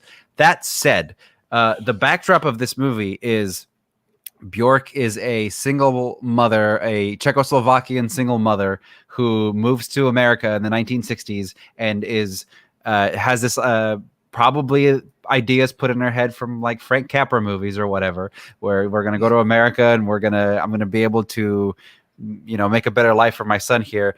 The kick is that she. This is such a Lars von Trier thing. She has a genetic disease that is going to make her blind by the time she's like, I don't know, 30 or something. And the kid also has it. And it's inoperable if the kid is older than like 13 or something. So the whole point of this is they move to America so that she can make some money to save up money for to get the surgery done for her son before he gets too old so that he doesn't lose his sight. And she's already kind of like all right with going blind. It is what it is, kind of a thing. Catherine Deneuve is in this movie. She's amazing. A couple of like really good like European actors in this movie. It's done at the tail end of the Dogma 95 era, so it is shot on DV, and so for like preservation, that kind of sucks because this movie looks like ass, and there's like nothing. It looks like ass, and there's nothing you can do about it. But on the other hand, it fits because obviously he did it that way on purpose, and it kind of adds to the griminess and the shittiness of the situation. It doesn't paint a bleak world necessarily. It just paints like a really bleak situation for these people, and they're kind of just fucked because it's a genetic disorder and it's fucked. And the whole thing with the musical is that the only thing that gives her joy in life, like at all, is musicals. She loves musicals, and she got to be I don't remember exactly, but like she gets to be in like a theater production of a musical, and that's another way to like sneak in the Bjork part of it, where you know, because she can actually sing. Maybe it's because I like Bjork. I generally like the weird, bizarro, like European shit. A hell of a lot more than I like the optimistic, happy-go-lucky, singing in the rain American shit. I hate that shit so much. It's so saccharine, and I just hate it. La La Land is filth. Anyways, that's my opinion. Thanks for coming in my TED Talk. But no, I like Dancer in the Dark because it turns it is depressing, but like in a way, it's like one of the more hopeful Von Trier movies, if there is such a thing. But at the end of the movie, like the audience goes blind with her, and it's a fucking downer of a movie. There's a couple points in the movie where, like, you know, you can kind of see like artistically, like he's doing things that he doesn't, you know, he's taking some liberties. Like there's parts where like they break out into song, but it works as like a psychological thing for the character. Like that to me makes more sense because it's contextualized that way than just like breaking out into the song for the fuck of it. So yeah, but I like the griminess of it. I like the kind of like depressing angle of it. I remember the first time I watched this movie, I was just like really fucking sad. But the more I watch it, the more kind of like I find the kind of good in it, because Bjork, I don't know, Bjork it's an anomaly of a human being. Like I don't understand Bjork. I don't think anybody understands Bjork. But she has this like childlike kind of quality. So I think for me, she makes the movie because like she makes it bearable, which is I think is the point. And so yeah, I don't know. I really like Dancer in the Dark because I like depressing movies. And I like Von Trier movies because, you know, he's one of the forefathers of like, I want to show you more stuff. They're not showing you enough stuff. I really want to fucking make you hurt as an audience member. And so, yeah, I don't know. I like this movie a lot. Yeah, this is a good one. I remember I saw this like the first time for some class at DVC. Someone okay. for real. Like someone showed it. And yeah, I liked it at the time. Her performance is great. Her performance is really good. Really good. Yeah, it's a depressing one, but oof, man, that DV stuff. I'd love to see like them do the shitty, use the AI to like make it 4K. I'd love to see how god awful that would look. You can't really. I tried with some of the stuff that I had, some of the footage that I have. Like I shot some stuff on like a shitty digital camera, like in 2007 or 6 or something like that.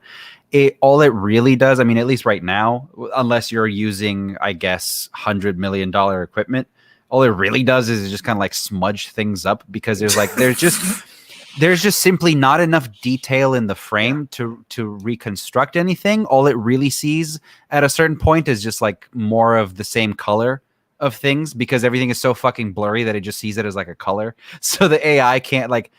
Basically, what I'm trying to say is like because I looked into the technical specs. This was shot on a camcorder. I've shot things on camcorders. You don't. This is unfixable. Whatever the 35 millimeter print was that they made for theaters is like the best it's ever going to get, and so you just have to take it. And I think it fits with the kind of griminess of what eventually happens in the story, but it's a shitty looking movie. Yeah, but it fits the story in my opinion. Yeah, it does fit the story. Yeah, I mean it's good. Yeah, the performance. And guess what? Good. Her sight is deteriorating the whole time. So if she can't see anything, you can't see anything. Yeah, this is what her world looks like. A fucking DV camera from what was it, 2000? Yeah, probably earlier. He probably he seeked probably like the shittiest equipment he could find. But it's like a Scandinavian thing though. Like black metal used to be recorded on like they would like put a microphone through and like a guitar amp and then like record through that and like just make it as shitty as possible for the effect. So yeah, it's a good film. It definitely stuck with me. Her performance is good. Yeah, it's just like it's very. I think it's an interesting one. I think it's definitely one of his best movies, for sure. One of his best movies. Yeah, I mean, but depressing. But that's how I like him. Yeah, absolutely. Yeah. It's like the perfect Lucian. It kind of delivery. It fits in the it absolutely like fits in the montage of whatever my just like sad, depressing endings, melancholia, and this and like some other. It's like and then we die. And exactly, I love that stuff.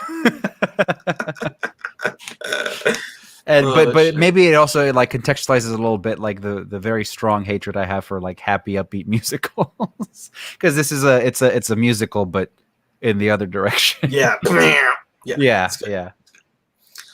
Okay, so for me, my number 62. Again, this one. Another from the 2006-2007 era that I've sort of had to reassess and see that I've liked it a lot more than I, thought at the time when I first saw it. So this is There Will Be Blood, Paul Thomas Anderson film. Nice. Yeah, this is a really, really, really great film. I mean, it's gorgeous. It's like Daniel Day-Lewis is unbelievable in this movie. Unbelievable. Paul Dano is actually really good too because he has to actually be opposite this like. Paul Dano is one of the most underrated actors in my opinion. Interesting story about this film. So Paul Dano was not the first choice for the character he played. It seems like they kind of pussyfoot around it, but basically it seems like whoever they cast at first just couldn't handle being across from Daniel Day-Lewis. The room, yeah. He couldn't handle it, and so they had to let him go, unfortunately. Can you blame him? Yeah. Well, yeah, especially when it's a guy who's always in character and like he's never, and so he's probably just oozing intensity at you, especially with the way that this character is and the stuff that they have to do. Like, man, that scene when they baptize him or whatever, it's like fucking. Oh yeah. That's like that's like acting like out of the ether. It's just like if you said what is acting. That scene comes out and it's like, it's like, whoa, okay. Yeah. And this film is like what's so beautiful. So it's very poetic, very kind of lyrical, It's so beautiful, and it's you could kind of like the theme of it is so kind of apparent too. Like this guy, the Daniel Day-Lewis character, he's like the stand-in for the American sort of capitalist. He's this like. I mean, at the beginning of the film, we see him basically just like he's got nothing. He's got nothing. He almost dies in this freaking place.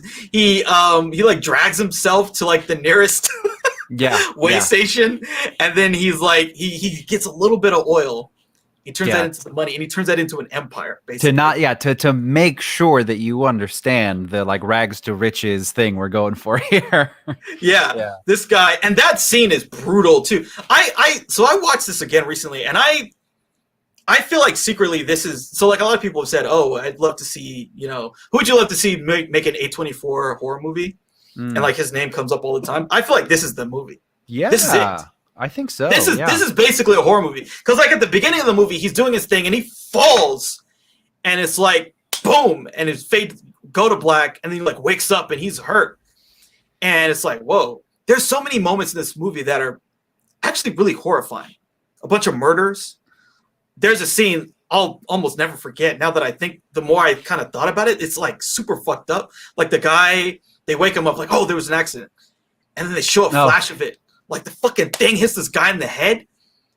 And that's real. Like that happened to people. Like that shit is fucking dangerous. And it's like so scary. You're in a fucking hole. You're in a hole in the ground. Yeah. And then there's some accident and you're just dead. Yeah. Because this piece of machinery hit you in the head. Like, whoa, like that kind of really it like sobers you up a little bit. It kind of makes you like, man. And I'm complaining about, doing some shitty retail job. Like that's fucking scary. And like, people still do that today. Basically. Like oil movies and like movies about miners. I just like, yeah, no. Yeah. And then, so like he's the capitalist, and the Paul Dano character is like religion. And America is these two things coming together. I want to love this movie so much more than I already do. I like this movie a lot, but like I want to love this movie, and Paul Thomas Anderson just like always rubs me the wrong way, in the same way that like what's his name, fucking the other arty guy that came out of the 90s, Luke Wilson, Wes Anderson. Like in the same way that like I just get rubbed the wrong way. Like Paul Thomas Anderson at least like tries like different things. Like I'm gonna make a movie about this and this and this and this. But I don't know, it's a great fucking movie, but like it's a little like the overall like the poeticism of it, whatever you want to call it, like the overall theme of it is just a little too on the nose for me. But Daniel Day-Lewis, you just put him in a thing, and like I'm there because I'm such a proponent for acting. God damn, what a fucking guy, dude! What a perform, like not the actor, but like this character, like what a guy. This character is like out of the ground American. Like it's so I know. It's such a great character. Yeah. Because he's such a ruthless, fucking backstabbing, like scummy, because finds a kid and he's like, yeah, I'm gonna use him to make money. And everything in his world is about money. Yeah. Money. And if you try to, snap back at him for anything, it's just like, well, I earned my place, scum. You're not there yet. And it is like the American capitalist thing. Yeah. I love it. Yeah. Yeah. Yeah. I really like this movie. There's the great line at the end, I drink your milkshake. I drink your milkshake. Yeah, that's great. When he like gets him back for that fucking, like he never got over that shit when he made him say he was a sinner. Yeah, is that the kind of guy who would get over that? Nah. Never. Yeah. Never gets over anything. I feel like what's interesting too is like there's one person the character respects too. It's the twin brother who like made some money. His other like the honorable way. Yeah. Like you have to suffer as much, if not more, than I've suffered to like get any kind of like word in. Yeah. Yeah, I love it. I love this film. I think it's really beautiful. Yeah, there's a lot of great performances. Like I never even thought about it, but like it's for sure like the horror, like avant-garde kind of like a at least societal kind of horror. I don't know what you would call it. Just like think of like he does multiple murders, right? He murders the guy who says he's his brother. There's that scene when the thing falls on the dude's head. That's fucking scary to me. And then the movie ends with him doing another murder. He murders Paul Dano. Just beats him in the head with a fucking with a bowling pin. Yeah. Viciously beats him in the head with a bowling pin, and we see the blood. I'm finished, and that's the end of the movie. It's great. It's certainly like if you release this today as an A24 movie, they'd be like, "Oh my god, this is the greatest!" Like literally, people would say this is the greatest horror movie of all time. I swear they would say that. You would see people saying Paul Thomas Anderson directed the greatest horror movie of all time. You would absolutely hear people saying that. Because there's so many like horror-ish elements. It's not the jump scares, right? It's just it's just it's a monster movie of a different kind. But he's the monster. You know? He's the monster. Yeah. The capitalism is the monster, right? What it does to people. And again, that's when I start to be like amazing. Yeah. What such insight. Incredible. What a great filmmaker. But that's just, I can say that because I'm not Paul Thomas Anderson. He's an incredibly successful guy for a reason. Yeah. There's so many, and like the scene when the well goes on fire, that scene's so beautiful. Yeah, and like there's some visually, there's some like really standout moments in this too. Yeah, there's like, I don't know, you might probably would like that shot, like when they like zoom back and like you see him and then zooming and then you see the thing is on fire. Yes. It's like and then they blow it up and it takes out the fire. Yeah, it's great. So that's my number 62. There Will Be Blood. That's a great ass movie. Yeah, for sure. Number 61 then. We made it. Take a breath. We made it to the end. Yep. Number 61 is God, I love this movie so much. I think we talked about I like what kind of like simple premises. Like when we're talking about like Red Rock West, it's just like Nicolas Cage is a drifter. He ends up in a town and then he gets mistaken for an assassin. And then fucking Dennis Hopper, it turns out to be the assassin. Like, that's all I really need. This movie is that, but it's a classic. Number 61 for me is First Blood. Is drifter ends up in a town looking for his buddy. Oh, his buddy died. Okay, whatever. I want to go to grab a bite to eat and I'll move on. And these cops just fucking pester. They just won't.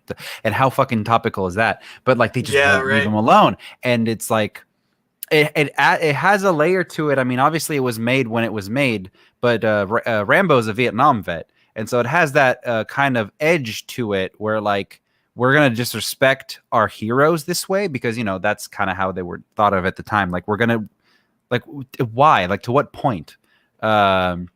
So it has that, but like it doesn't spend too much time on that because then it devolves into like then it turns into like a regular kind of action thriller kind of a movie. But I just like the simple concept of just guy walks into the town and then these people just won't stop fucking with him. And then it turns out that if pushed too hard, you push killing's as easy as breathing. Like if you just push this guy a little too far, then he just turns like he's got this like thing inside him that just like turns on and he just turns into a fucking psychopath.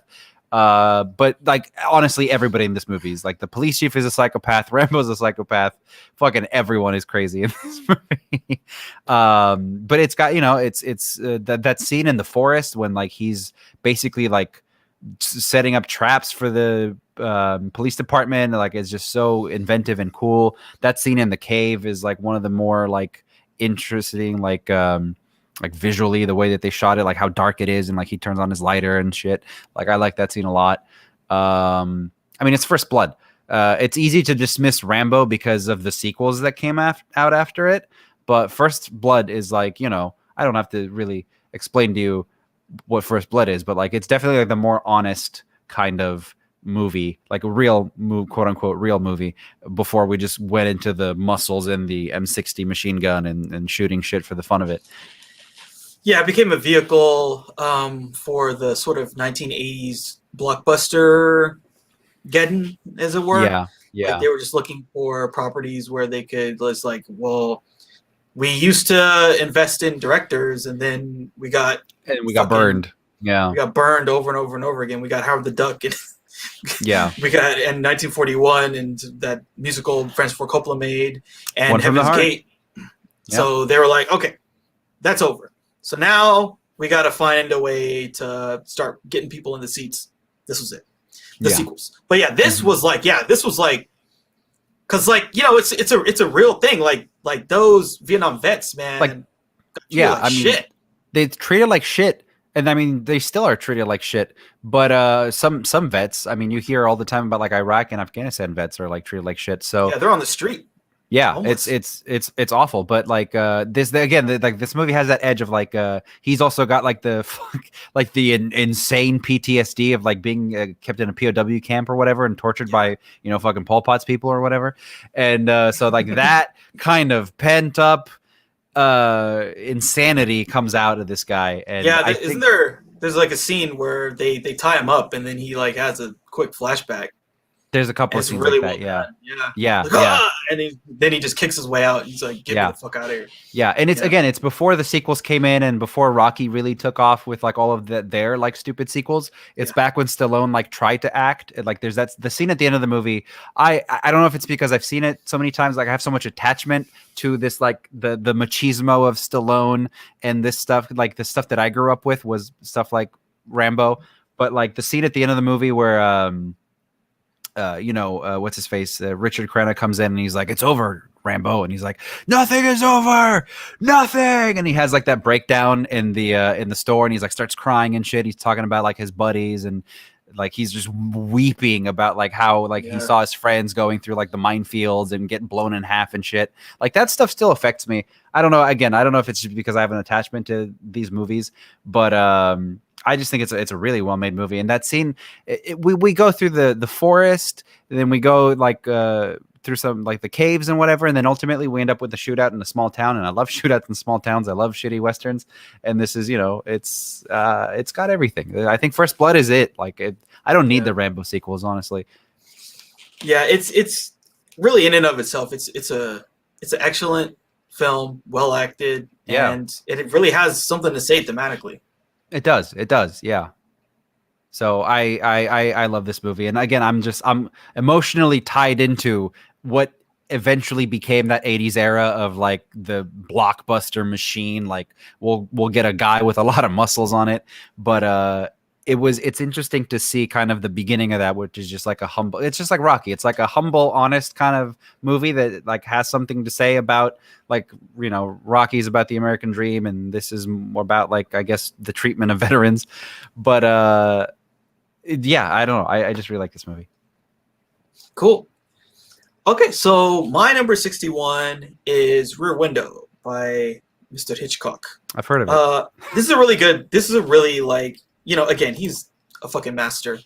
There's so much good, just pure visual storytelling in this film. Like the opening, I don't know, however, like 5 minutes or so, where you totally understand Jimmy Stewart's character without them saying a word. Like you see a fucking camera, you see a car, and you see his leg. You're like, oh, I get it. Hitchcock was so good at that. Yeah, and then there's just like, just all the stuff that they do with the sets that they built of this apartment complex, and like, peering in and all the, loves his voyeurism. Hitchcock loves the voyeurism. And so we're just watching all these different people, and every couple represents some kind of thing that they could become, like the couple, Jimmy Stewart and Grace Kelly. So this is one of the absolute best Hitchcock films, I think, for sure. Absolutely. And it's an absolute sort of testament to his form of storytelling. I feel like this is super emblematic of all the things he tries to do. He's able to achieve almost all of them in this film, in terms of like what he, like, if you could distill the Hitchcockian theory of filmmaking, it's Rear Window, basically. And so it's just really, really, really well done. Like there's, I could add a lot more superlatives and descriptive adjectives. Right. You could do like a a literary analysis of this, but it's the Freudian analysis. Sure. Well, that too, sure. Of the filmmaker or of the movie? Oh, both. Yeah. Yeah, exactly. But What I really like, and I mean, it's again, Hitchcock is the kind of like the well that a lot of, at least like in my kind of neck of the woods where I like to hang out with, like, psychological thrillers in general, and like eventually what became, just action movies, I guess. I love the idea of, again, a simple premise. Yeah. Hitchcock did so many of these, and he nurtured them like so well, where it's just like, guy in a room witnesses a murder, he's a paraplegic, go. Like, what does he do? It's just like a couple, all I really need is like 2 or 3 things like that, and then you could kind of, I mean, Hitchcock was the one who said the script, right? Like, as long as it's like an interesting enough idea, you can kind of do whatever you want with it, or make it exciting. So yeah, I obviously I fucking love Rear Window. So yeah, it's great. Yeah, I feel like this was one I watched sort of in high school. Like, we did a class and we talked a lot about Hitchcock. Watched probably like. Did they make you watch Vertigo in high school?